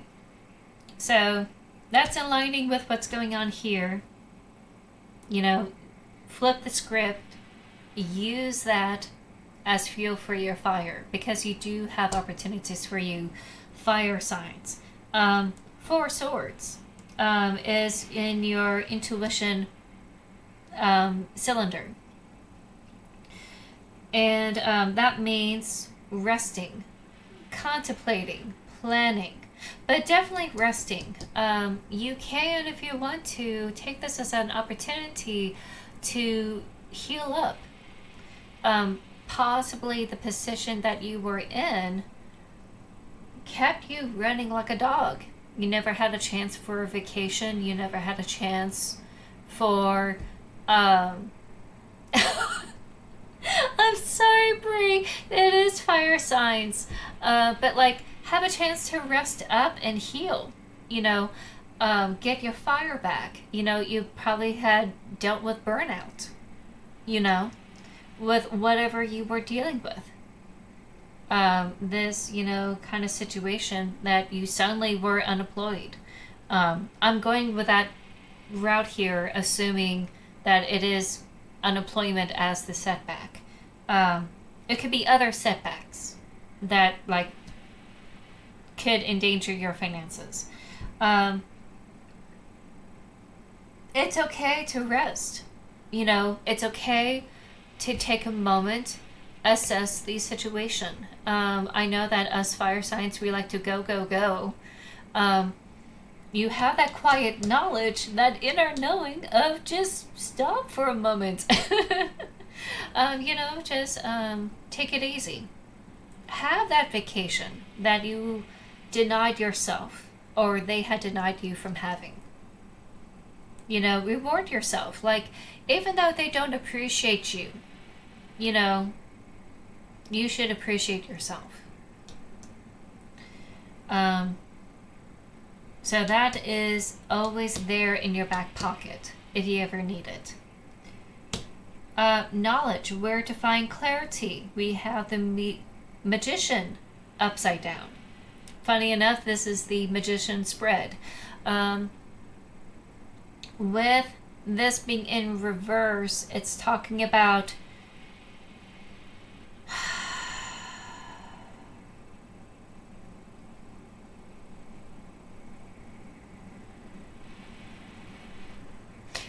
hold on. There's two ways that the Magician can be interpreted when it's reverse. One of them is about deception. The other is about creativity. So let me double check myself here.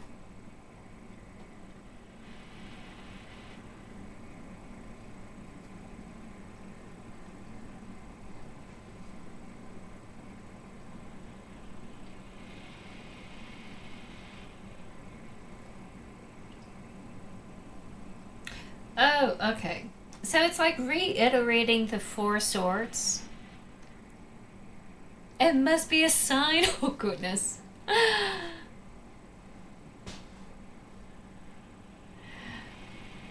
Well, with it being in reverse, in my point of view, with it being in reverse, it means take the time to assess this situation. Try to figure out what is real, what is not real. You know, conquering that whole Neptune energy that's usually associated with Pisces. Because we are heading into Pisces season. This is the time to, like, prepare. More in the sense of don't be impatient. Don't be impatient for things to manifest. You know, don't be impatient for things to happen. Because you do need to take the time to, like, sit and think and plan. This is not exactly the time to make things happen. This is the time to assess how we get there. So that's what's happening with the Magician in the Knowledge card, sussing out that sort of clarity and try to clip back. You know, have a clarity in the situation of don't rush in. Okay. You know, because what you're trying to rush to make it happen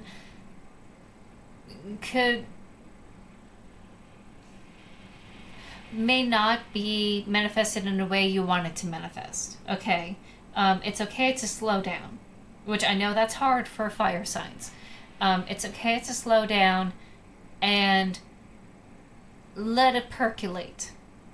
You know, this is a slow cooker kind of situation where you put the ingredients together and then you let it simmer for 8 hours. You know, that kind of thing. So that's where the clarity has to come into place. And I think it's going back to slow cooker. Don't you dare! No!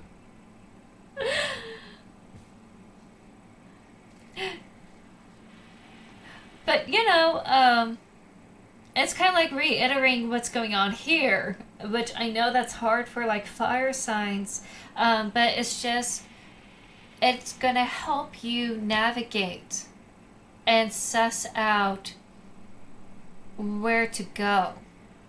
Who do you want to hook up with your, you know, venture? Do you want to create your own thing? Do you want to be employed by another person?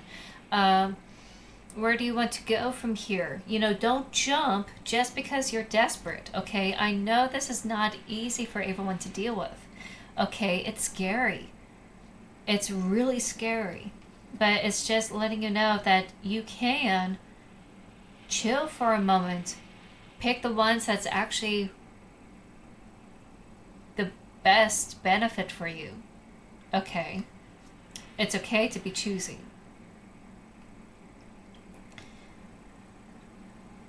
Okay, last but not least, resources. What could be put to use?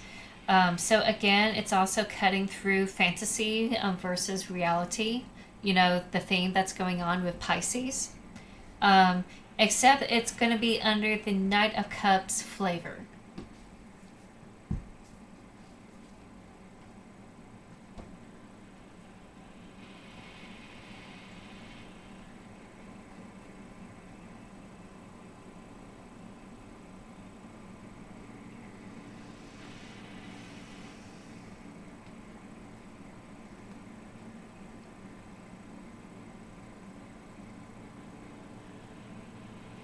Oh, okay.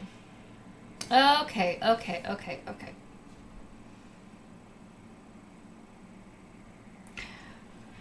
This is going to take a while to explain with the Knight of Cups upside down. We're dealing with disillusionment here, right? We're dealing with this setback that bites, you know, it really bites. And this setback creates disillusionment. The Knight of Cups is about, like, idealism, you know, romanticized, chivalry, romance. He's an idealist. He's a big softie. This is the Knight of Cups here. With it being in reverse, he's jaded. Okay? He's jaded. He's disillusioned from society because he's got burned. He was burned by what had happened here with the Seven of Wands upside down. This major setback. And this, yes, it makes him very much like House from the TV series House, where he's very sardonic, very moody, okay? But that can be used as a resource where you don't want to be so pessimistic where you're defeated, okay? You can use this as a resource to make sure you don't get burned again, which is why we're being told to slow down and assess, assess their offers, because you don't want to end up in this situation again. You want to make sure these people are going to be here for you. You want to make sure that your skills are going to be put into good use. So don't worry about money. Okay, yes, I know that we are really considering about money here, especially with the Five of Pentacles. But talk about personal value. Okay. What is valuable for you, and what can utilize your skills that you have accrued, to actually use you in the right way that you want it to be. Sounds awful, want it to be used, but you want to work with someone or collaborate with someone, if you are looking to get back into the job market, that is going to not kick you out the door in the drop of a hat because the government decides to do a new policy that's ooh, trendy. With the whole DEI situation that happened quite a while back. And what other policies they're going to do in the future. You don't want someone to turn around and dump you. Okay, so don't go so far down with this thing where you become so cynical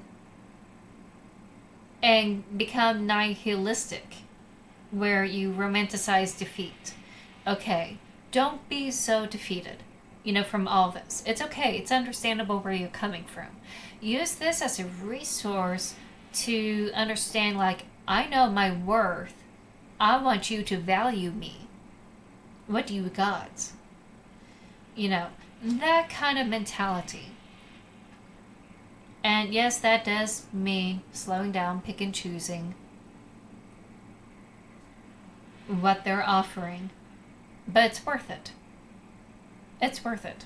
Because I don't think you want to be burned. Where was I going with that sentence? You don't want to be burned. I know that you don't want to be burned. I don't want you to be burned by anyone who's going to, give you a runaround. So, for this Pisces situation, or this Pisces season, do take the time to recuperate, suss out what is real, what is not real, go deeper than what they're putting on paper. Make sure these are the people you want to work with. It's okay to pick and choose. Okay.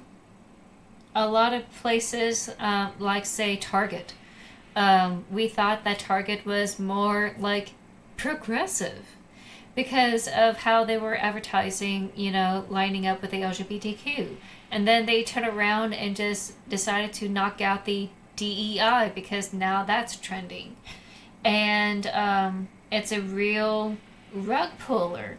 It's a whole 180 than what the consumers expected Target to be. It's this sense of oh wow, you really don't see me as a loyal customer, you see me as a number. So you want to make sure you align yourself with someone who doesn't see you as a number. And that's like taking it on a more job searchy, unemployment sense. If you're dealing with a different type of setback, I hope those analogies would be helpful for you, fire signs. If you're dealing with a different type of setback, you do have value. You do have skills.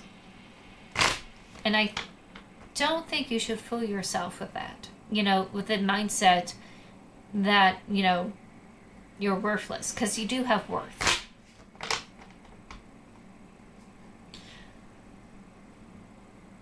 Oh, I'm so sorry that I missed that message on positive impact. It's time to manifest. If you want to take that as a sign, go for it.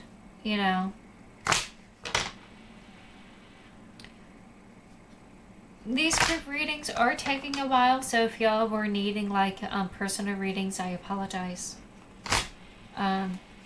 We have 2 more elements to go. And next will be earth signs. So this is Taurus, this is Virgo, and Capricorn. So we're going to be examining what we need to focus on in our manifestations. Oh, excuse me. I always feel like I need to burp all the time.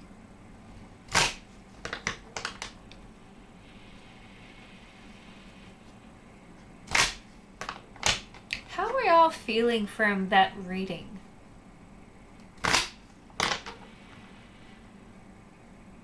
It's a little bit quicker than the water signs. I hope that it's clear. I have a tendency to ramble.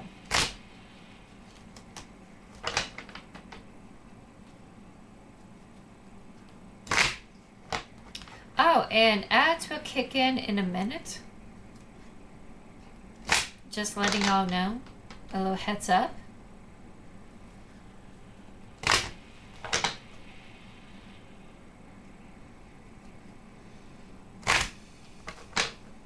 Oh, did I say earlier I would be using oracle cards for each sign?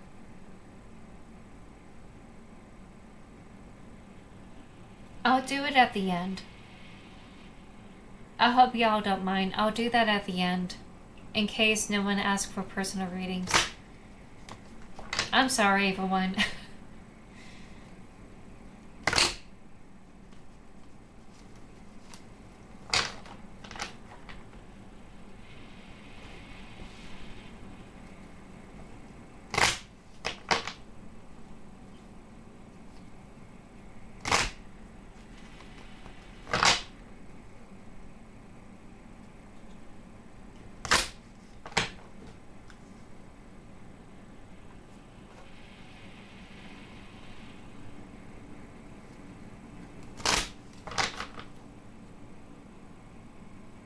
Okay, I feel really close to getting done.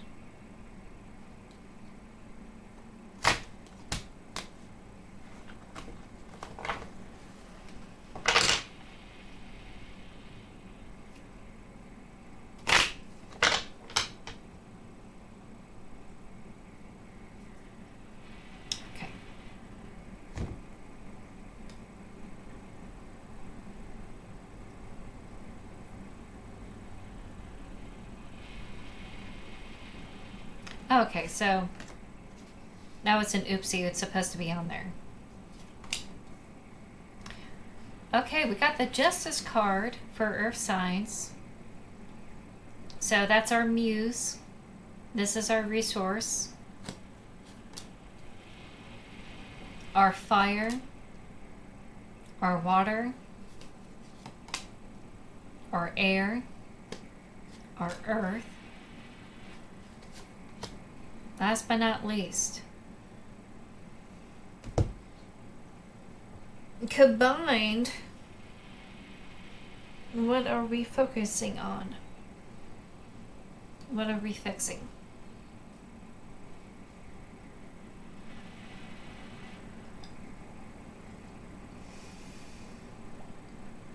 Now this is in reverse for me. This is in reverse for me. In fact, let me go ahead and read since we're dealing with ads. Okay. I think we all know what this tower is, though.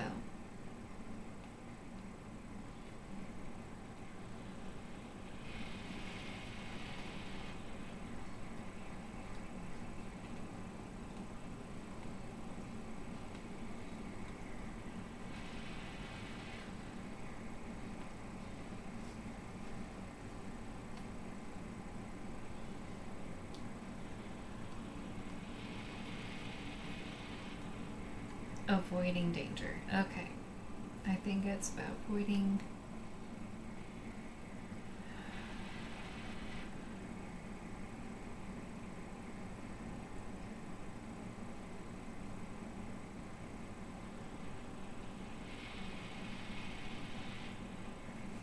Okay. So really we need to look at the Justice card.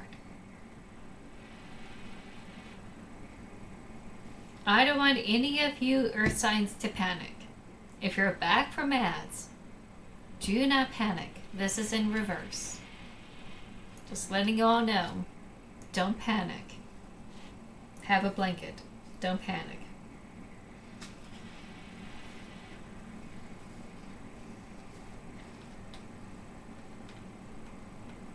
Which I know in these times it's kind of hard not to panic. But at least here and for this reading, I'm going to encourage you all to just chill. Because I know how people are about tower cards.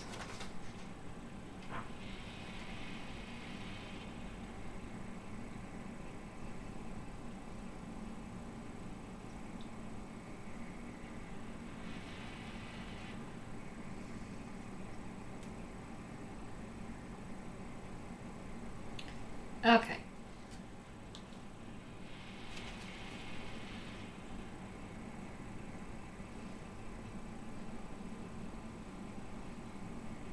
What's remarkable is that we have a lot of arcana here. 3 cards here are arcana. We have Justice, we have the Chariot, and we have the Tower. So it's just trying to put the pieces together. Well, they're speaking of here.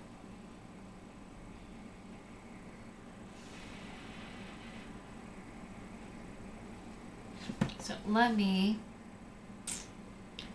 bookmark this real quick.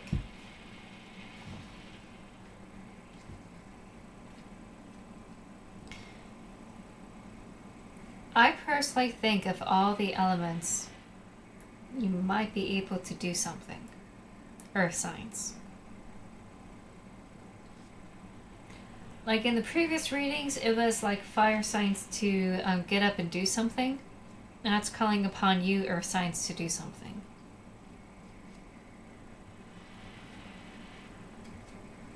Which I know it's a big ask.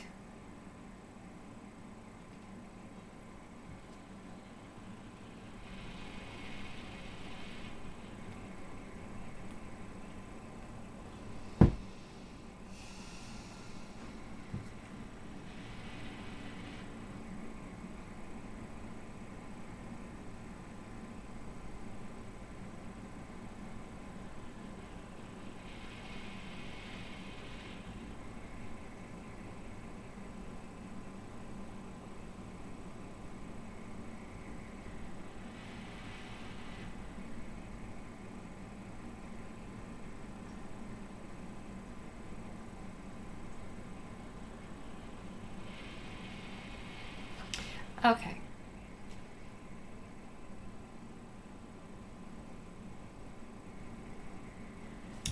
Okay. Let me look at the 6 of Pentacles here, because that always trips me up. Yeah.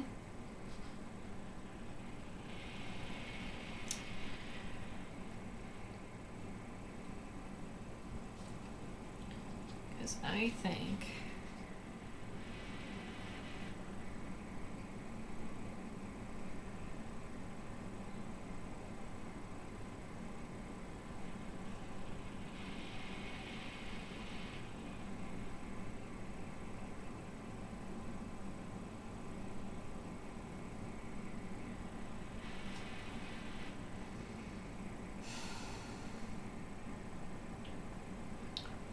Okay.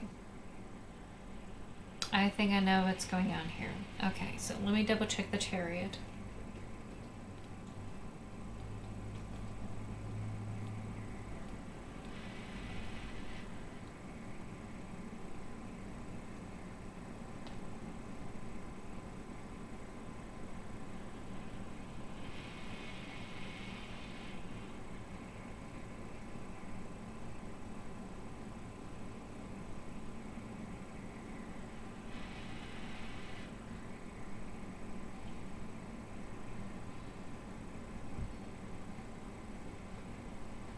Okay. So, Capricorns, Taurus, and Virgos. What's coming for you for Pisces seasons, or at least what you're trying to manifest, is avoiding disaster. And that's kind of the thing that you're going to be focusing on, trying to avoid disasters from happening, because you see it all around you. It hasn't hit you yet, earth signs, but you're trying to navigate through these falling rocks that are coming down from the sky. That's kind of the vibe that's going on here. So that's why this Tower card is here. It's kind of where you're trying to navigate and go. We have here the Nine of Wands as your resource. Something that you have readily at hand that you're able to bring forth. This is your power source. Fire signs have spite from coming back from setback, come back up fighting type of situation. Here, it's assessing a situation before diving in for the final push. With the Wands, it's always been accumulation of reaching the pinnacle, the peak of responsibility or power, overcoming all the challenges, all the obstacles. This is the only time in the entire, suit where a Wands person ever looks back. Look back of all the things they have done, all the works they have accumulated, all the degrees, knowledge, skill set, resources, etc. Everything you had accumulated, it's kind of like a time to look back and know where you have come from. Where you have come from here, and how it's leading you to this moment. So that is a power that you can use, earth signs, to navigate through the disasters that are happening. We also have the Justice card here as a muse, if you will. Something that we can use as inspiration. Sometimes the Justice card resembles our own form of justice in our country, such as the legal system, dealing with lawyers, dealing with judges, the jury, the whole 9 yards. I think more than anything, this is falling onto the abstract sense of justice. The abstract sense of the spirit of justice. What is right, what is wrong. And using that as your compass, if you will, and navigating these disasters that are happening. So that way you don't accidentally fall into a trap set by these people who have no ethics, if you will. You're dealing with ethical quandaries, earth signs. So If you want to help continue to navigate through these disasters, look to your north compass of morality and ethics. And that should be your guiding north node. So let's look at all these resources here from all the elements, all the cylinders that are pumping in your engine. We have the Six of Swords in your passion and drive, which is kind of funny. Kind of funny that it's in your passion and drive here, but we'll get into these real quick.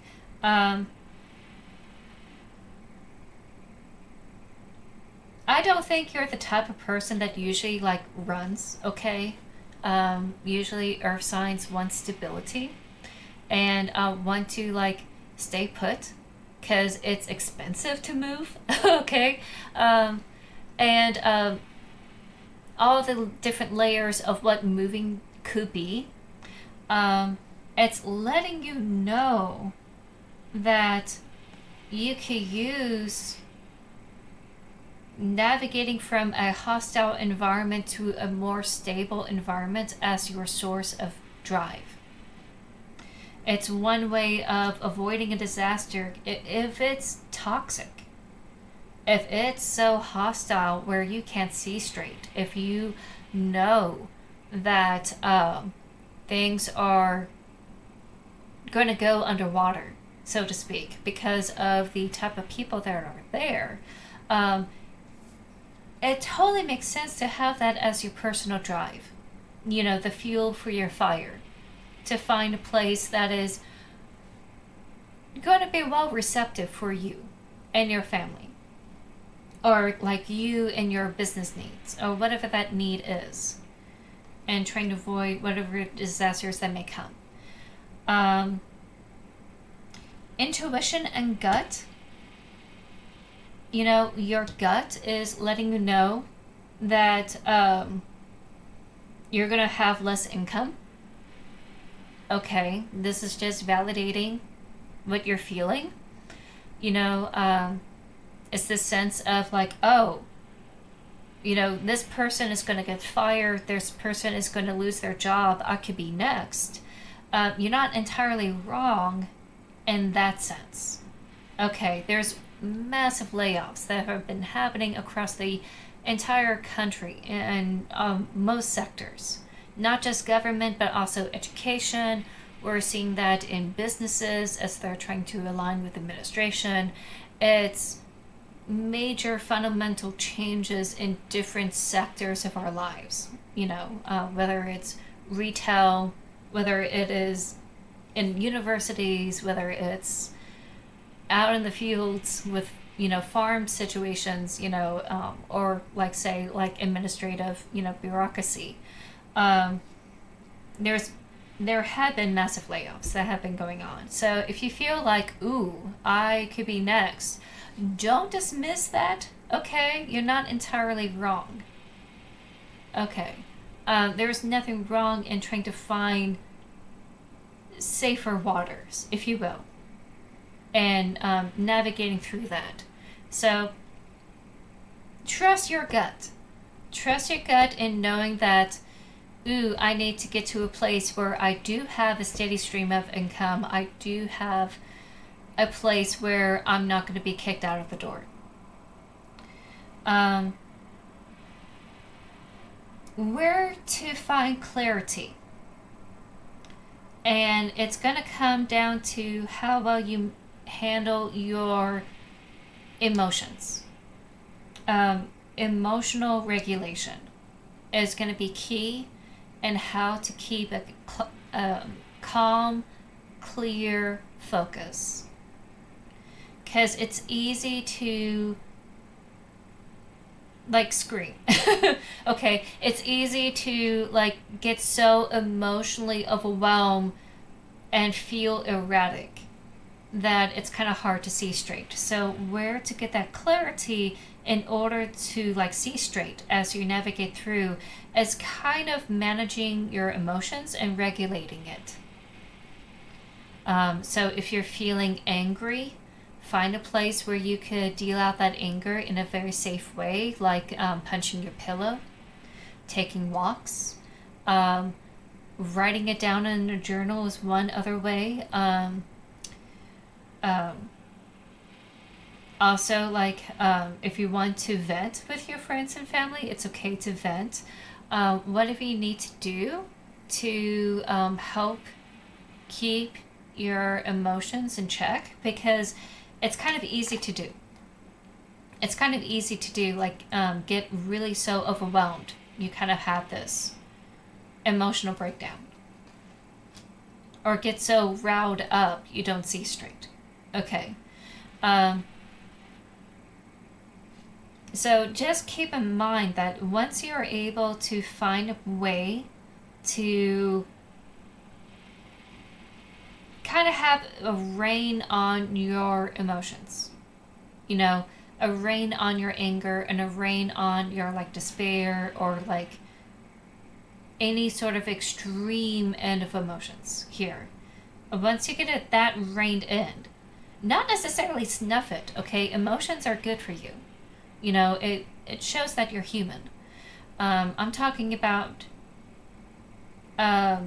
keeping them in check where you don't fly off the cuff, okay? Where you're able to see straight enough to safeguard yourself and your family. That will help you navigate. It's not easy, okay? Which is why we have a whole month dealing with this. Last but not least, where you can put some resources into good use, we have the Three of Wands upside down. And if I remember right, I think it's about seeking out community. Oops. If memory serves.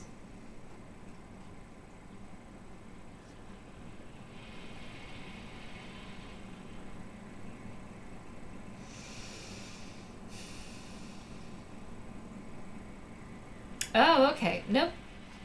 It's delays. Okay. So let me read this out loud for you.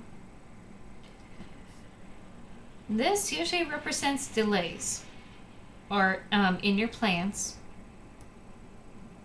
where it's lacking growth.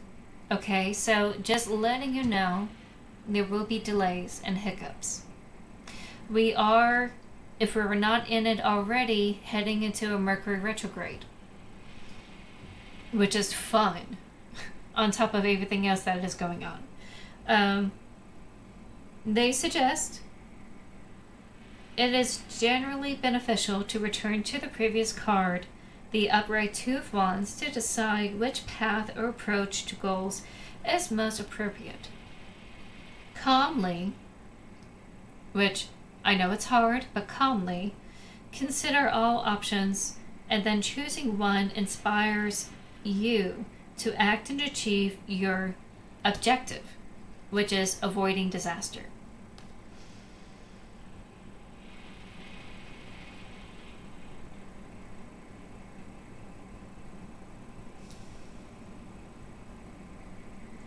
So in order to get back to the Two of Wands, it comes to decision planning.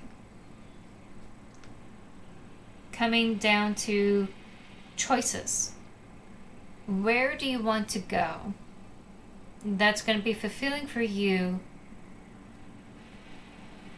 That's going to align with not only like job security, but also like your sense of morality and values. Because I think you Earth signs have a really good sense of morality. Okay? You're very much like grounded compared to all of us astrological signs. And part of that grounding is, you know, not only stating the facts, but also like doing your due diligence, you know, procedure, making sure the machine is well oiled before you start the car, you know, making sure things are maintained, making sure we have security, making sure things are stable, safeguarding things that need to be safeguarded, security. And that requires a sense of ethics in order to make things happen. Being ethical is never wrong. So finding a place that aligns with your morals, or aligns with your sense of ethics, especially in a career, is probably the best way to go, because you're nearing the very tip top of your profession or your career goals. And it's very understandable that things are very stagnant with the 3 of Wands here. Okay. And there's nothing wrong in choosing something that's not so hostile for your own benefit, especially something that has been giving you undue stress and drama, where you can't see straight with the, upside down Chariot. So trust your gut, look for something that is aligned with your goals, aligned with your sense of ethics, in order to avoid, the hammer that's going to fall. Okay. Do take the time to make some decisions that you need to make. Don't ignore this. Don't ignore this sense of, I'm going to be fine. It's just fear. It's just worry. Do trust your gut, And there's nothing wrong with that. I think everyone deserves to work for someone or work in a profession that is fulfilling and is, morally correct, ethically correct. Someone that's not, or at least a profession that's not going to say sure to corruption, okay? I don't think anyone wants to deal with that kind of profession. So, I'm going to wish you good luck, Earth signs. You got this. You just got to believe in yourself, trust your gut, and absolutely good luck in trying to find a place that works for you.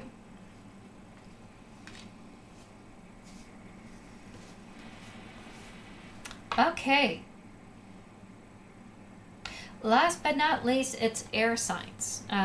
We're almost done with this whole thing. I hope you're feeling good. I know it's a little bit deep. Personally, I'm a little bit surprised that... Actually, I shouldn't be surprised. It's just been so pervasive with what this administration has been doing. That's just been...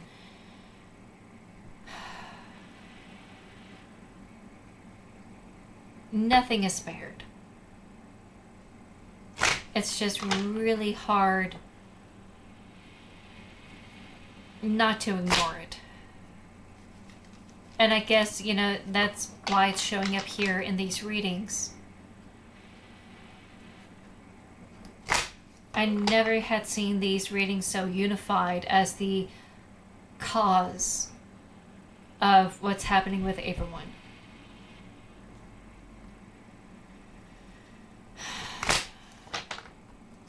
It just really speaks to the volumes of what's happening right now.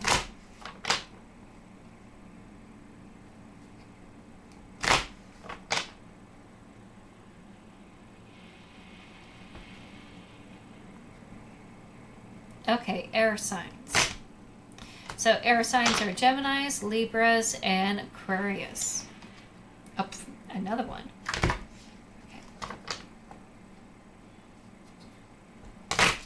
Oh, jeez.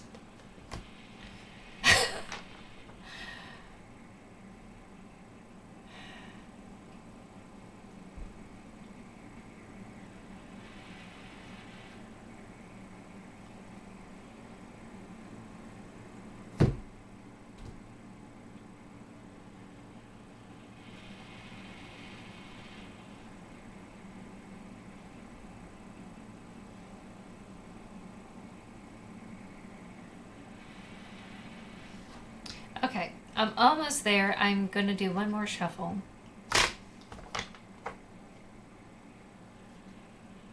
I thought that was it.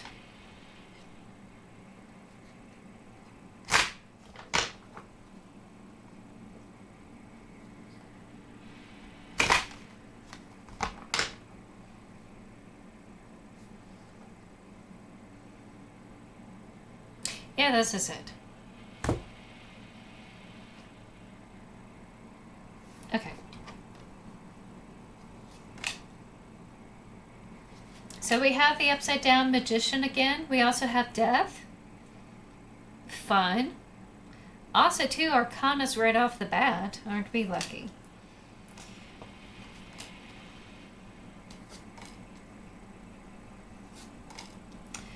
And another arcana card. A lot of court cards. Okay. So just as intense as the earth signs, we have 3 arcanas in this spread. This is for air signs, Geminis, Libras, and Aquarius. So I'm not going to really look at this until we hit the cards here. This is kind of what we're trying to manifest. Our hopes, our dreams. Everything that we want, that we wish to have, that is absolutely emotionally fulfilling. All of our wishes come true. That's kind of what we're trying to manifest here.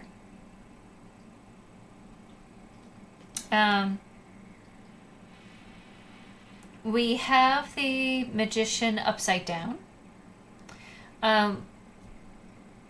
With this position here with being the muse, it's kind of like dealing with, I know I'm making this happen.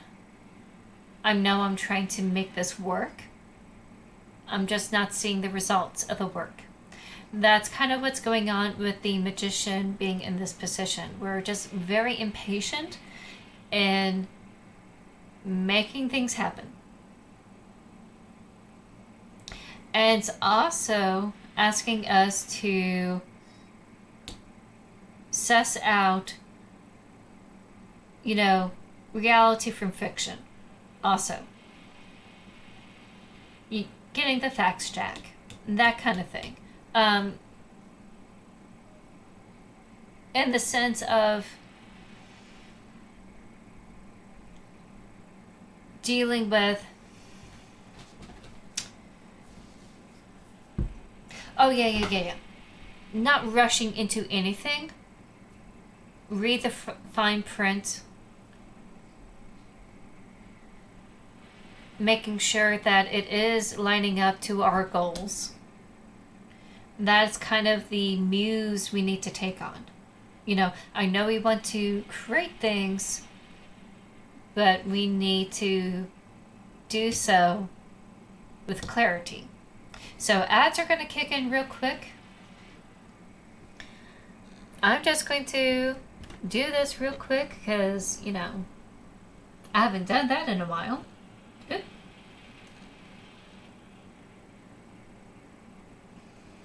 Just going to chit chat while the ads are happening.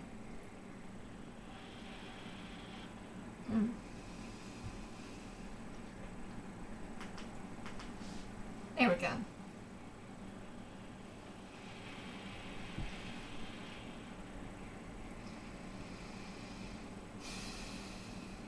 Let me check the magician while that's happening. I feel bad.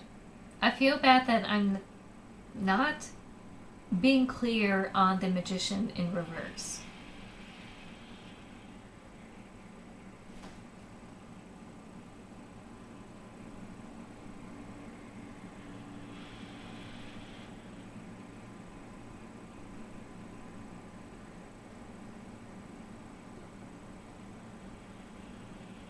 Nope, I said it right.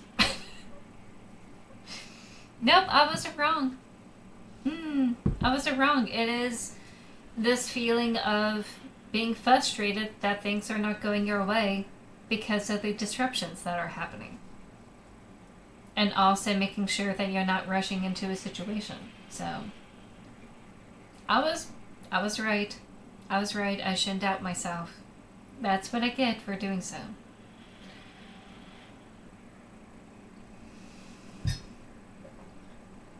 There we go. I need to improve my lighting situation, which is why I'm very hesitant to go back into like YouTube and all that. I'm also going. Oh, that's something else. That scared me. I'm also going to take a peek at the pages here.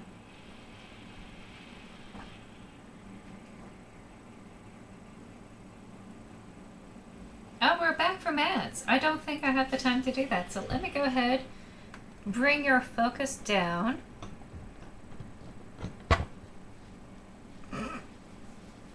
Well, I may have to stand up for this one.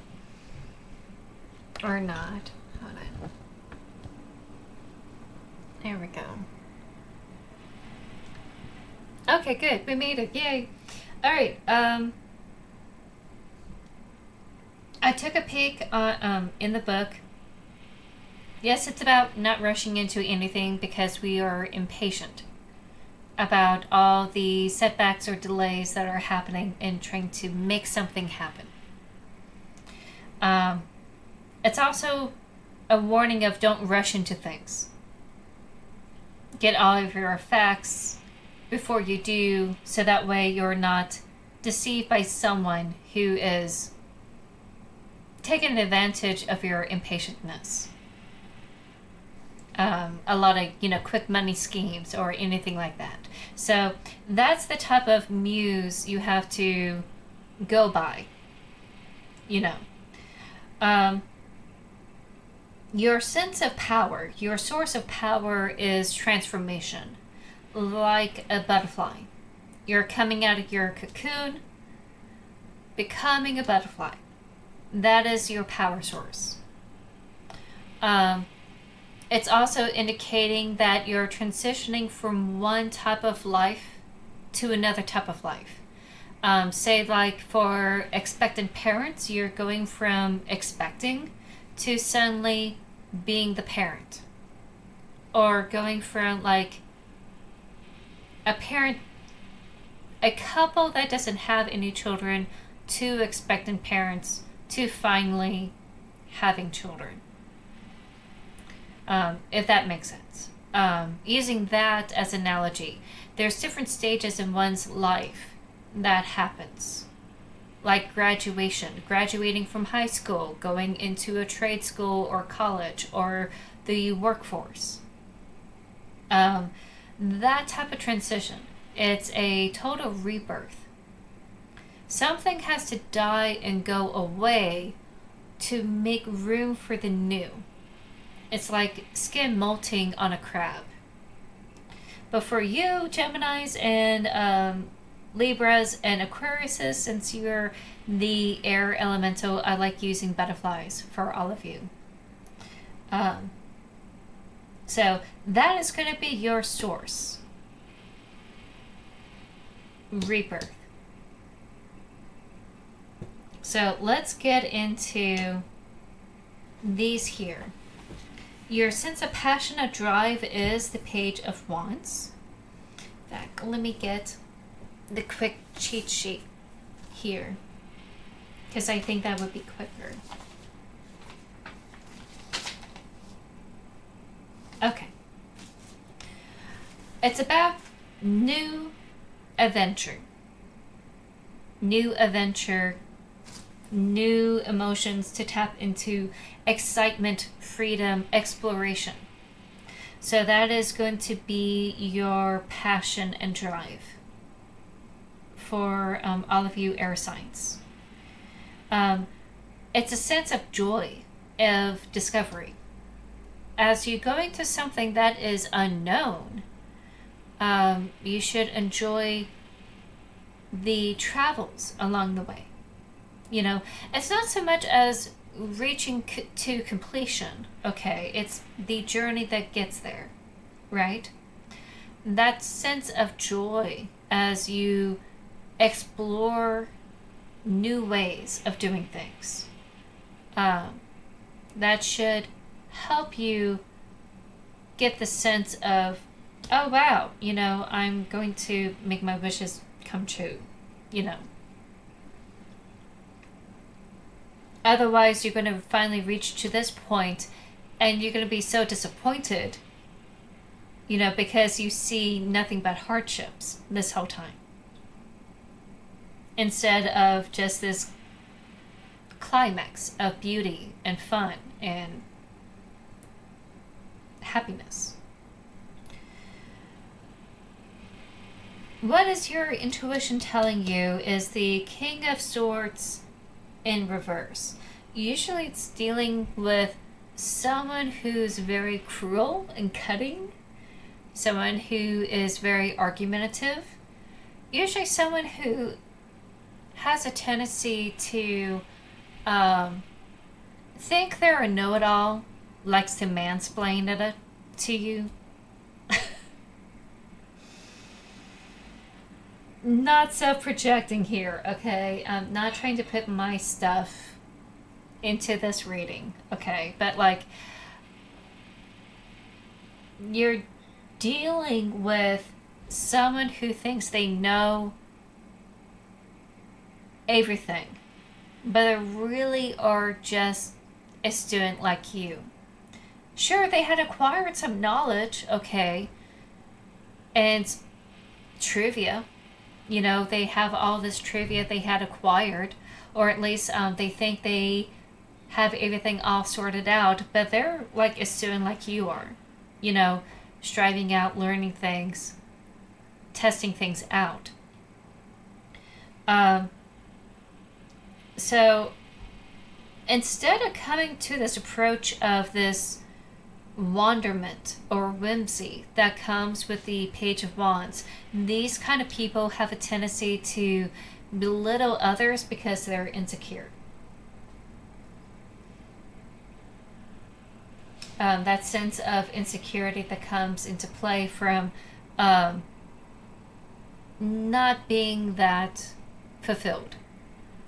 Now, why we have that here is just letting you know that these kind of people are miserable.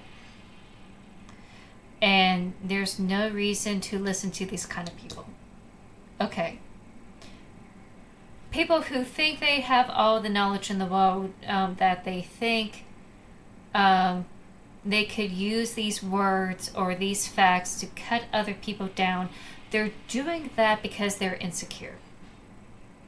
Because they're still learning and they're miserable. And instead of trying to lift others up or lift themselves up, they're taking the time to put other people down, being a wet blanket, just to make themselves feel better. It makes them feel smarter or more knowledgeable if they get into these arguments with others. And really, the arguments or discussions that they're having are so trivial in the grand scheme of things with this 10 of Cups here. It's best to just kind of remind yourself, air signs, don't get into these type of disagreements with these kind of people. I don't think you're this kind of person, okay? I don't think you're the type of person that will get into arguments just to make yourselves feel better, okay? I really don't think so. I think it's just being suckered into these arguments and, having them waste your time. And it's more beneficial, especially for your emotional health. because the cups is also about emotions and like fulfillment. And it's best to like take the high road when they go down. You know, you don't have to play their game. You don't have to argue with them. You could just say, cool story, bro, and then get out. Which I know it's hard to do because you air signs are really great in communicating your point of view. And you have knowledge, you have expertise. But is it really worth your time dealing with these people, you know, and ending up being on the same level as they are? I don't think so. So just watch yourself, you know, make sure that you don't deal with these kind of people who think they're knowledgeable and will get into these internet arguments with you. So just like that inner knowledge, keep that nugget of wisdom with you. Okay, these people are just very miserable because things didn't turn out the way they think it is.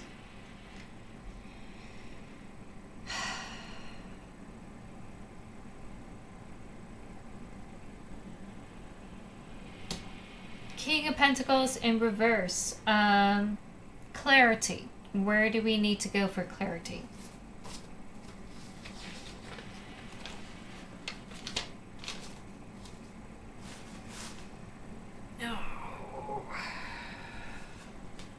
Which requires me opening up the book and looking.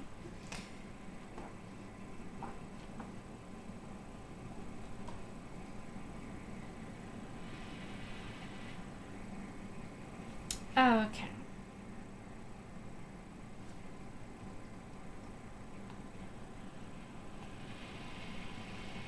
This may not be a person. This could be a situation.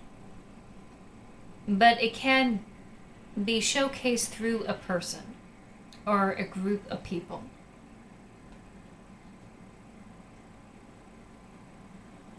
Okay.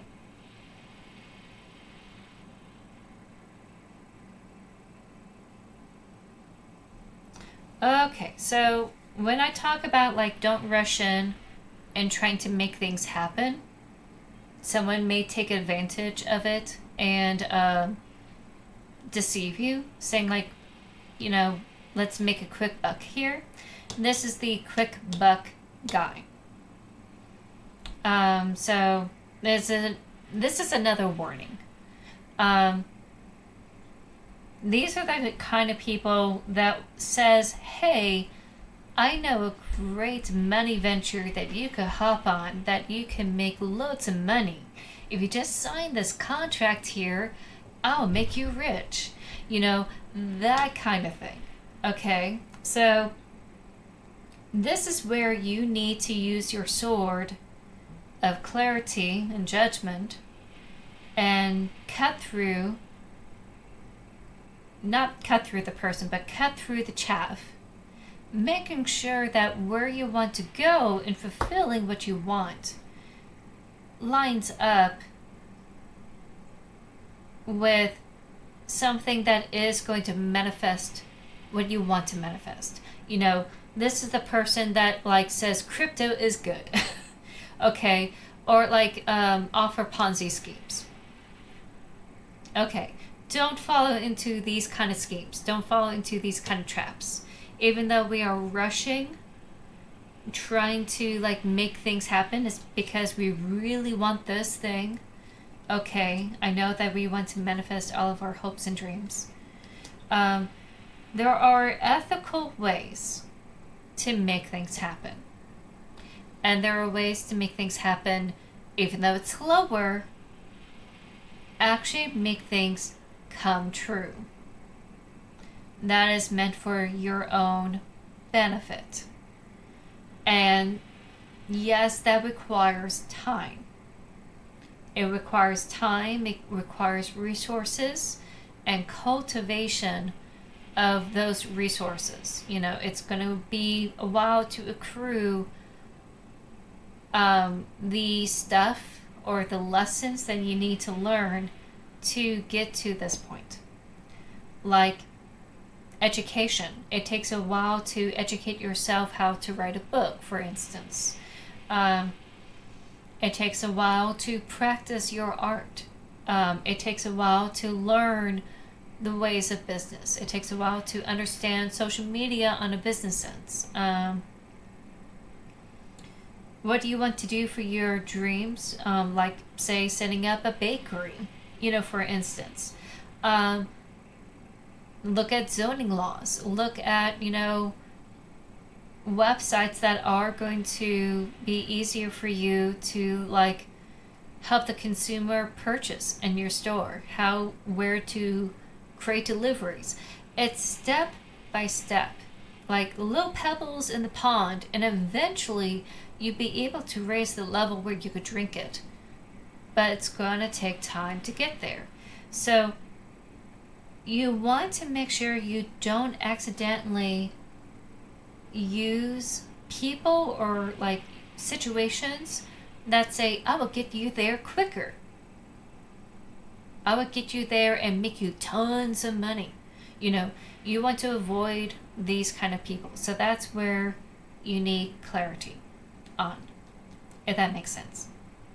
I'm also going to look back here in the King of Swords just to see if there's anything else I want to say about him before we move on.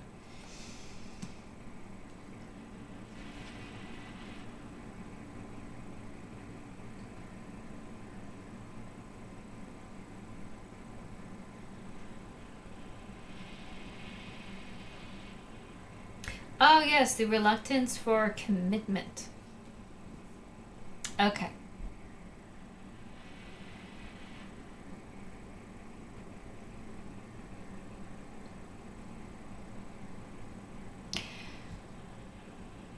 Going for your dreams and making it come true, because it does take time, like years in the making. It does require commitment. And it's best to settle that inner demon of quick, fast, overnight success. Put that to bed, if you will. Where just because it's going to take years doesn't mean you stop the commitment making things happen. Okay. It's a marathon, not a race. So that's another way of looking at the King of Swords in this position here. Where you have to settle with the idea that you're going to have to pace yourself to obtain your goals and obtain your dreams. It's cool to have all the knowledge and all the facts. Okay, there's nothing wrong with that. In fact, that may fuel your inner Page of Wands passion. Okay, you're discovering things, you're gobbling it all up. There's nothing wrong in acquiring new information. But it is a marathon where it does require patience. And that requires commitment. Be willing to stick with it for the long term. The example I keep thinking of is the Olympic athletes. It takes years of training that is cultivated to where you see them on the stage. Whether they pass the trial, whether they don't, whether they finally make the qualifying rounds where they get to medal or not. It takes at the very minimum 4 years to go to their first Olympics, and another 4 years to get to their second if they so wish to choose to do so. That type of level of commitment can and probably should be accounted for in trying to acquire your dreams. And the best way to settle on this commitment is to dismiss these negative naysayers, even if it's on yourself. Just because you think you have all the facts doesn't mean that you could be self-defeating or talk down upon yourself, or listen to the negative naysayers that are around you, like, oh, you're never going to make it because you're just getting started. Don't listen to those people. Okay, and it requires you to tune those people out to focus in. You know the term that most gamers are saying, lock in? You have to lock in. But it's locking in for long term. You know. And so just ignore the negative naysayers, the party poopers, people who don't want to see you succeed because they're insecure. Which is why they want you to get into the arguments and discussions on social media, etc. You know, because they don't have anything else fulfilling in their lives. So, I feel better about taking care of this King of Swords here. Let's move on with the Empress upside down. Resources that can be put to use. Unfortunately, we have the Empress card that is upside down, usually indicates the feeling of being smothered. Empress card is mother when she's upside up. When she's upside down, she's smothered. And that's kind of like this situation you're dealing with, where you're kind of in a cage, if you will, and being contained. Which I know that doesn't make a really pleasant feeling, especially when you're impatient, you want to go out and do things. So, let me examine real quick how we could turn this upside up.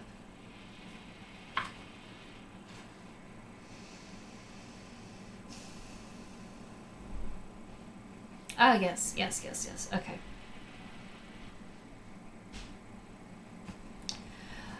Nourishment. Make sure you are feeding yourself. Make sure you're keeping yourself hydrated. Make sure you are sleeping. Make sure you are, paying the bills. Make sure you are living. Make sure you're physically here. Okay?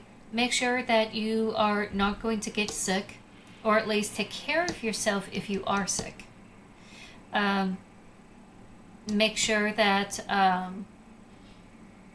you do take the time to nourish yourself, because no one is going to do that for you. Or at least, I should phrase it that way.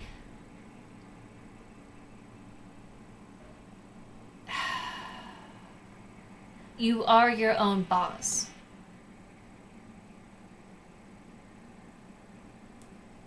This is the vehicle you're driving, this body. And you are your own boss. Otherwise, you wouldn't go after this, You wouldn't have this as your goal. So, do try to get some sleep. Do try to eat as healthy as you could afford it. Do make sure that you have sufficient water in your system. Do what you need to do to make sure that you're healthy and nourished in a physical sense. So that way you can continue to be around to do this. Okay.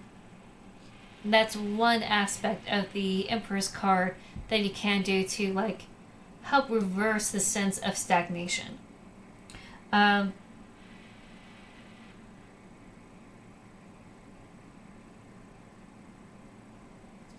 It's also talking about instability in a domestic environment. Like, say, dealing with renovations, dealing with a noisy home, dealing with a noisy apartment or something. A place where it's very distracting. It doesn't really feel like your home. So do take the time to make it your home. That would be a good source or a good avenue for your resources to create a space that is conducive to manifest what you want. So instead of trying to make things quick and like ignore all the haters, create a more conducive environment that is productive and healthy for you, or at least healthy enough where you can concentrate on what you're trying to make or what you're trying to bring forth.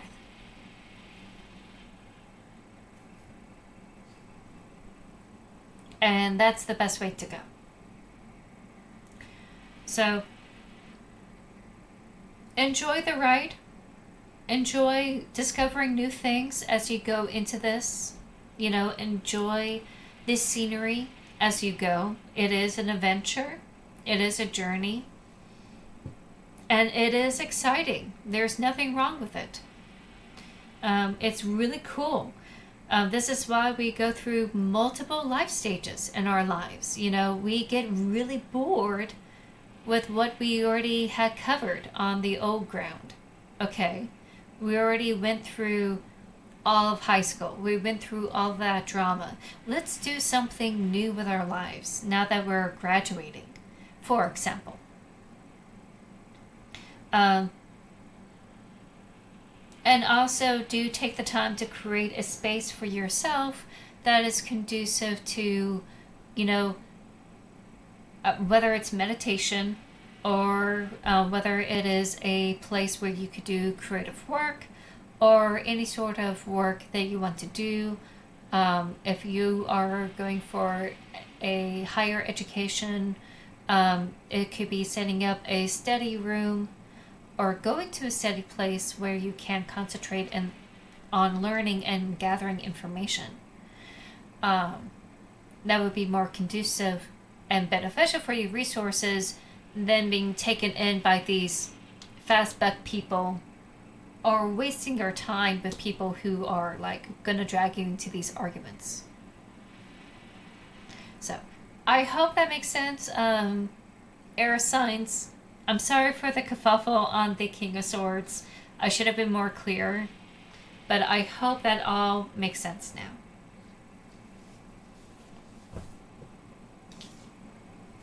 And ads will be kicking in real soon. I'm nearing the very end of the stream. I don't know I would have time for personal requests, but if you all want a personal request, it's okay to ask for it now. Otherwise, I could just give one last oracle reading for everyone here after the ads are done. So let me know either way after these messages.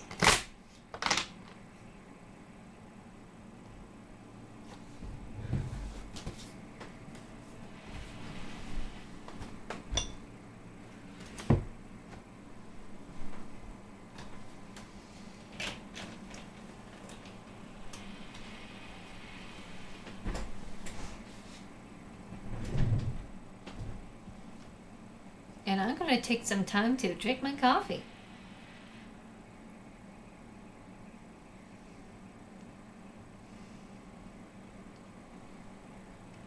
Oh, if you want an oracle card, you're more than welcome to select a yes and no. Or not a yes and no, like a one card. And I could just do the oracle card for you.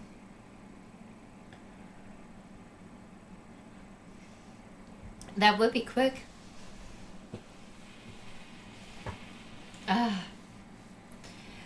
I've been getting back into exercising, especially walking, and my thighs are killing me.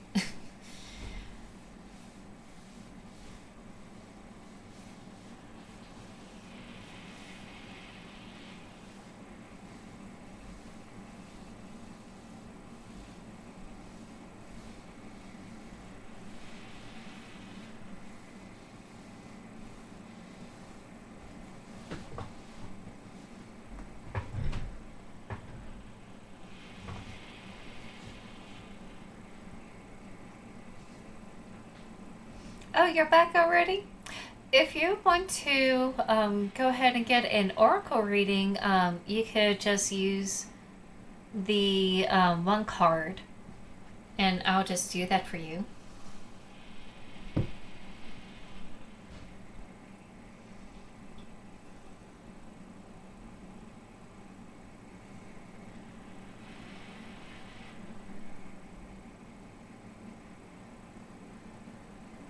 I do have like 15 minutes left. So it's just a matter of how many readings I could do in like 15 minutes. Welcome back, everyone, from the ads.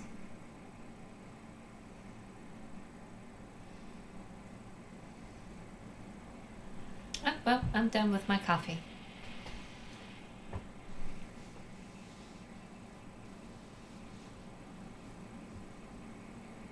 So it's up to you. I could do like a last message for everyone.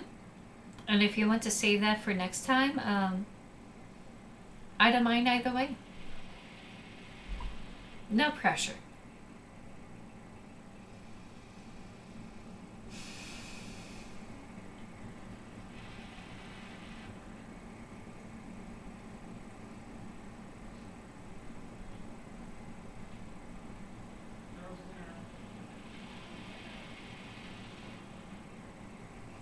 Hold on 1 second.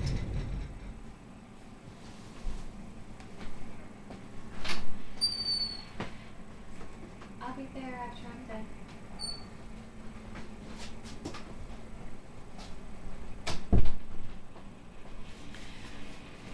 Let me go ahead and just do an oracle reading for each sign, each elemental sign, because I did promise that at the beginning, and I kind of goofed, and that's my bad.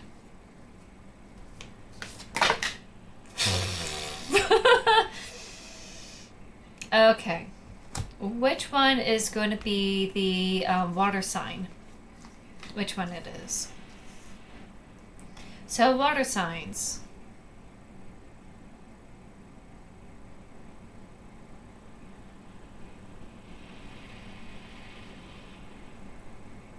Okay, so this is stronger.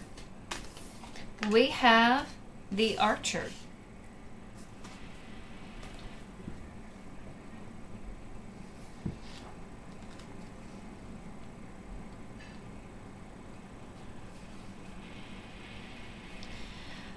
Belief drives action.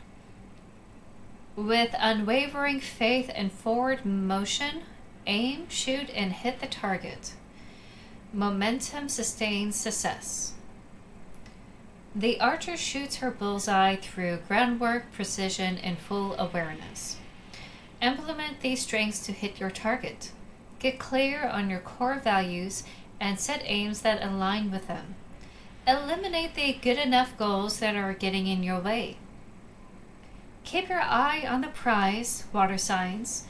Your intention, focus, and vibrational alignment will help you hit your mark. Be tenacious about your dreams and adaptable in your methods. Flexibility creates magic in motion.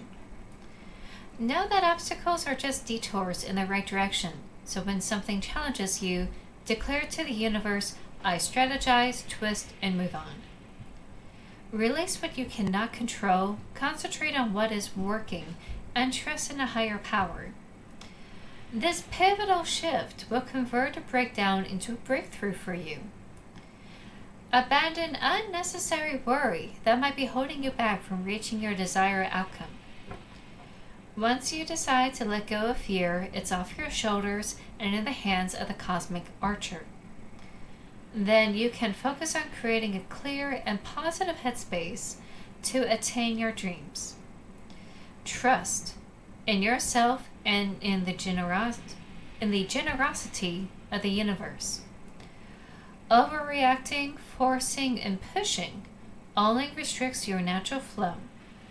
Pursue your dreams with joy, then love and abundance simply become side effects.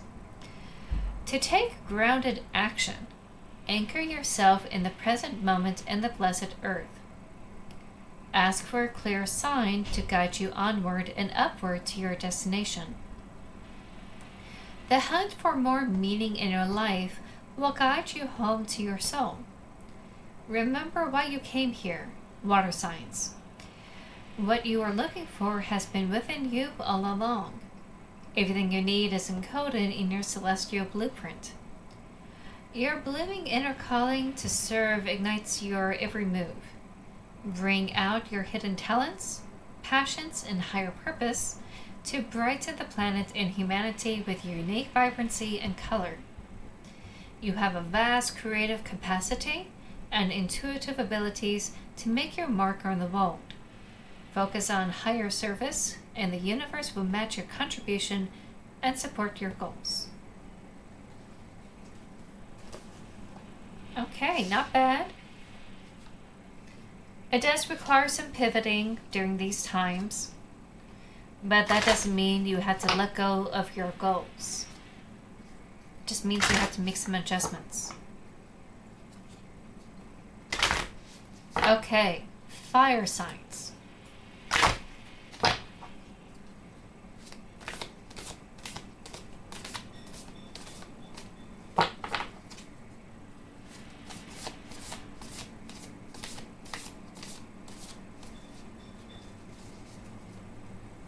My hands are really small.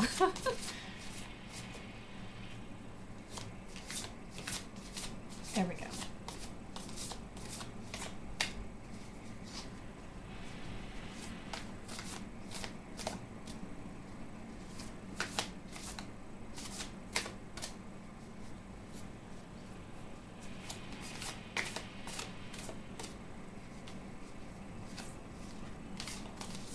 Okay, one almost popped out. I accidentally caught it. I'm sorry.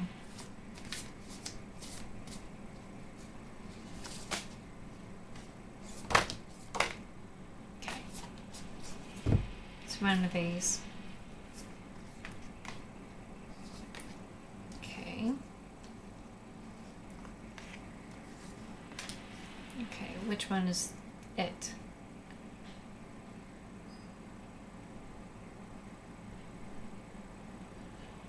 Okay, so it's this one. I'm kind of speed running here. Okay, fire signs. We got strategist. So going back to what was stated earlier today, but just in case you missed it, I'm going to go ahead and read it out to all of you.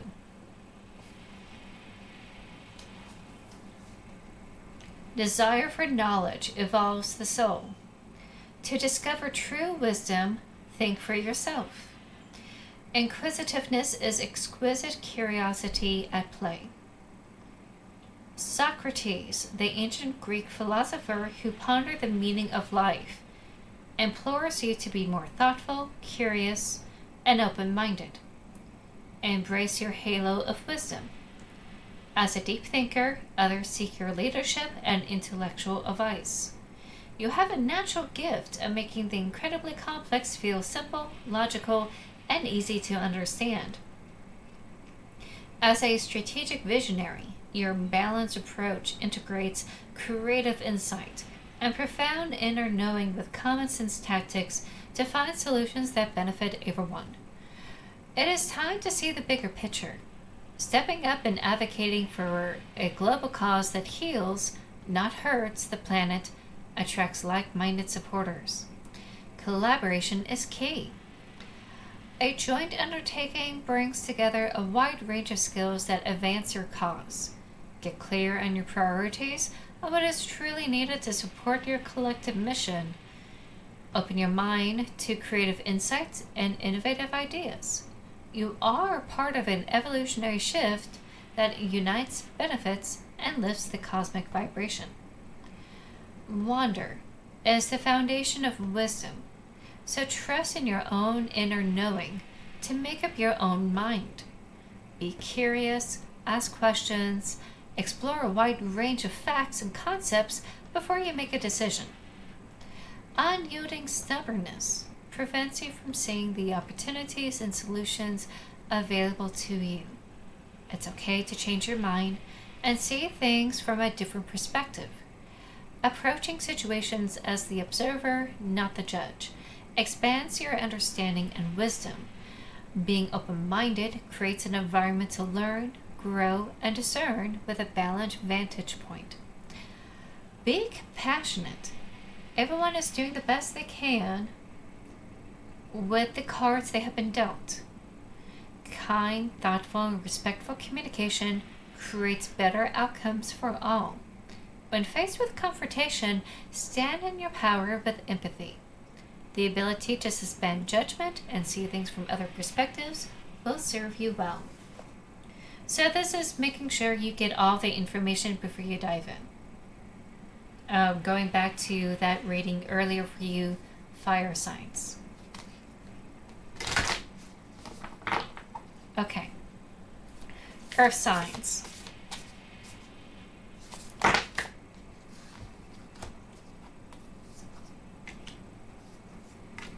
That was quick.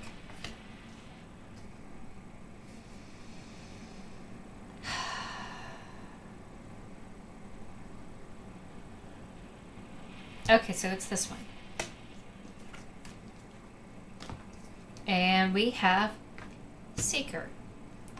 Okay. So, letting you know, as you are gathering this information, as you're navigating through the disaster, be careful who you ask and talk to.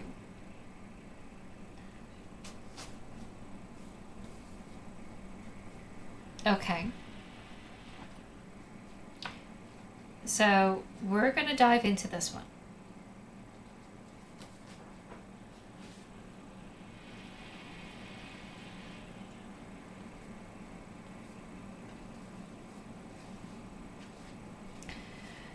You are the treasure hunter, Earth signs. Awake, aware, and alert to these synchronistic signs. Consciously follow the labyrinth of self-discovery to find the hidden gems along the way. Pandora warns you to tread carefully and consider the potential consequences of your actions before you make your next move. Once that door is open, there's no turning back. Ask yourself, am I playing with fire? Softly does it. Act upon your curiosity in a watchful and considered manner. Use careful judgment to ensure a well-considered response. In other words, think and sense consciously before you speak and act. Every action has a reaction. Proceed with caution. Open your second senses to intuit all possible scenarios before making a thoughtful choice. Be mindful of your real intentions and reasons before you give free rein to your curiosity. Temptation and senseless snooping may generate havoc and trigger a series of unwelcome events. Everything is interconnected. Like a game of dominoes, once one domino falls, it starts a chain reaction. Unleashing chaos to initiate a reaction for no good reason only creates disharmony, which I don't think that's happening here with you, Earth signs. Some things are better left unsaid and untouched. Karma is the natural law of cause and effect. It is impartial and very tangible. Be reassured, the natural order of things will be sorted out by the karmic flow. Curiosity may have killed the cat, but gratification brought it back. While prying may harm you, the satisfaction of discovering the truth may also be worth the risk. Weigh up the possible outcomes. Even if you don't like what you see at first, you may prefer to know the reality of the situation. Only you can make the call. Look for the signs and trust your intuition. The truth will always set you free. This card also suggests there may be more than one answer or solution to your predicament. Formulating a forward plan with grace, intuition, and thoughtfulness will produce a positive outcome. Measured curiosity fuels your playful and creative nature. As a resourceful and creative thinker, your intense curiosity makes you receptive to innovative ideas. Open your spiritual toolbox to intuit the most productive way onward and upward. Okay, so just letting you all know, Earth signs, be very careful as you navigate through your situation.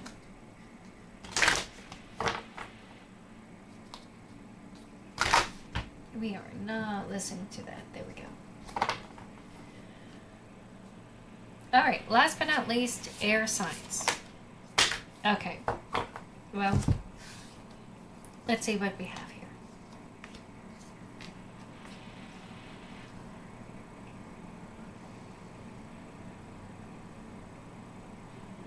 Okay, it's this one.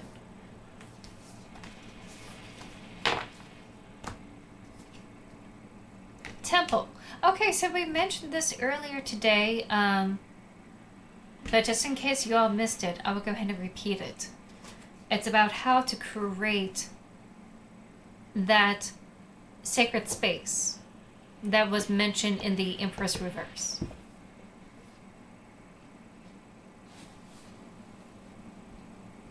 Return to your inner temple, open your heart, connect to the source, and become one with the divine. Intention is a magical invitation. Your temple is where you come home to commune with the spirit. Set up a sacred space in your home that uplifts your vibration and cultivates a deeper connection to yourself and the divine.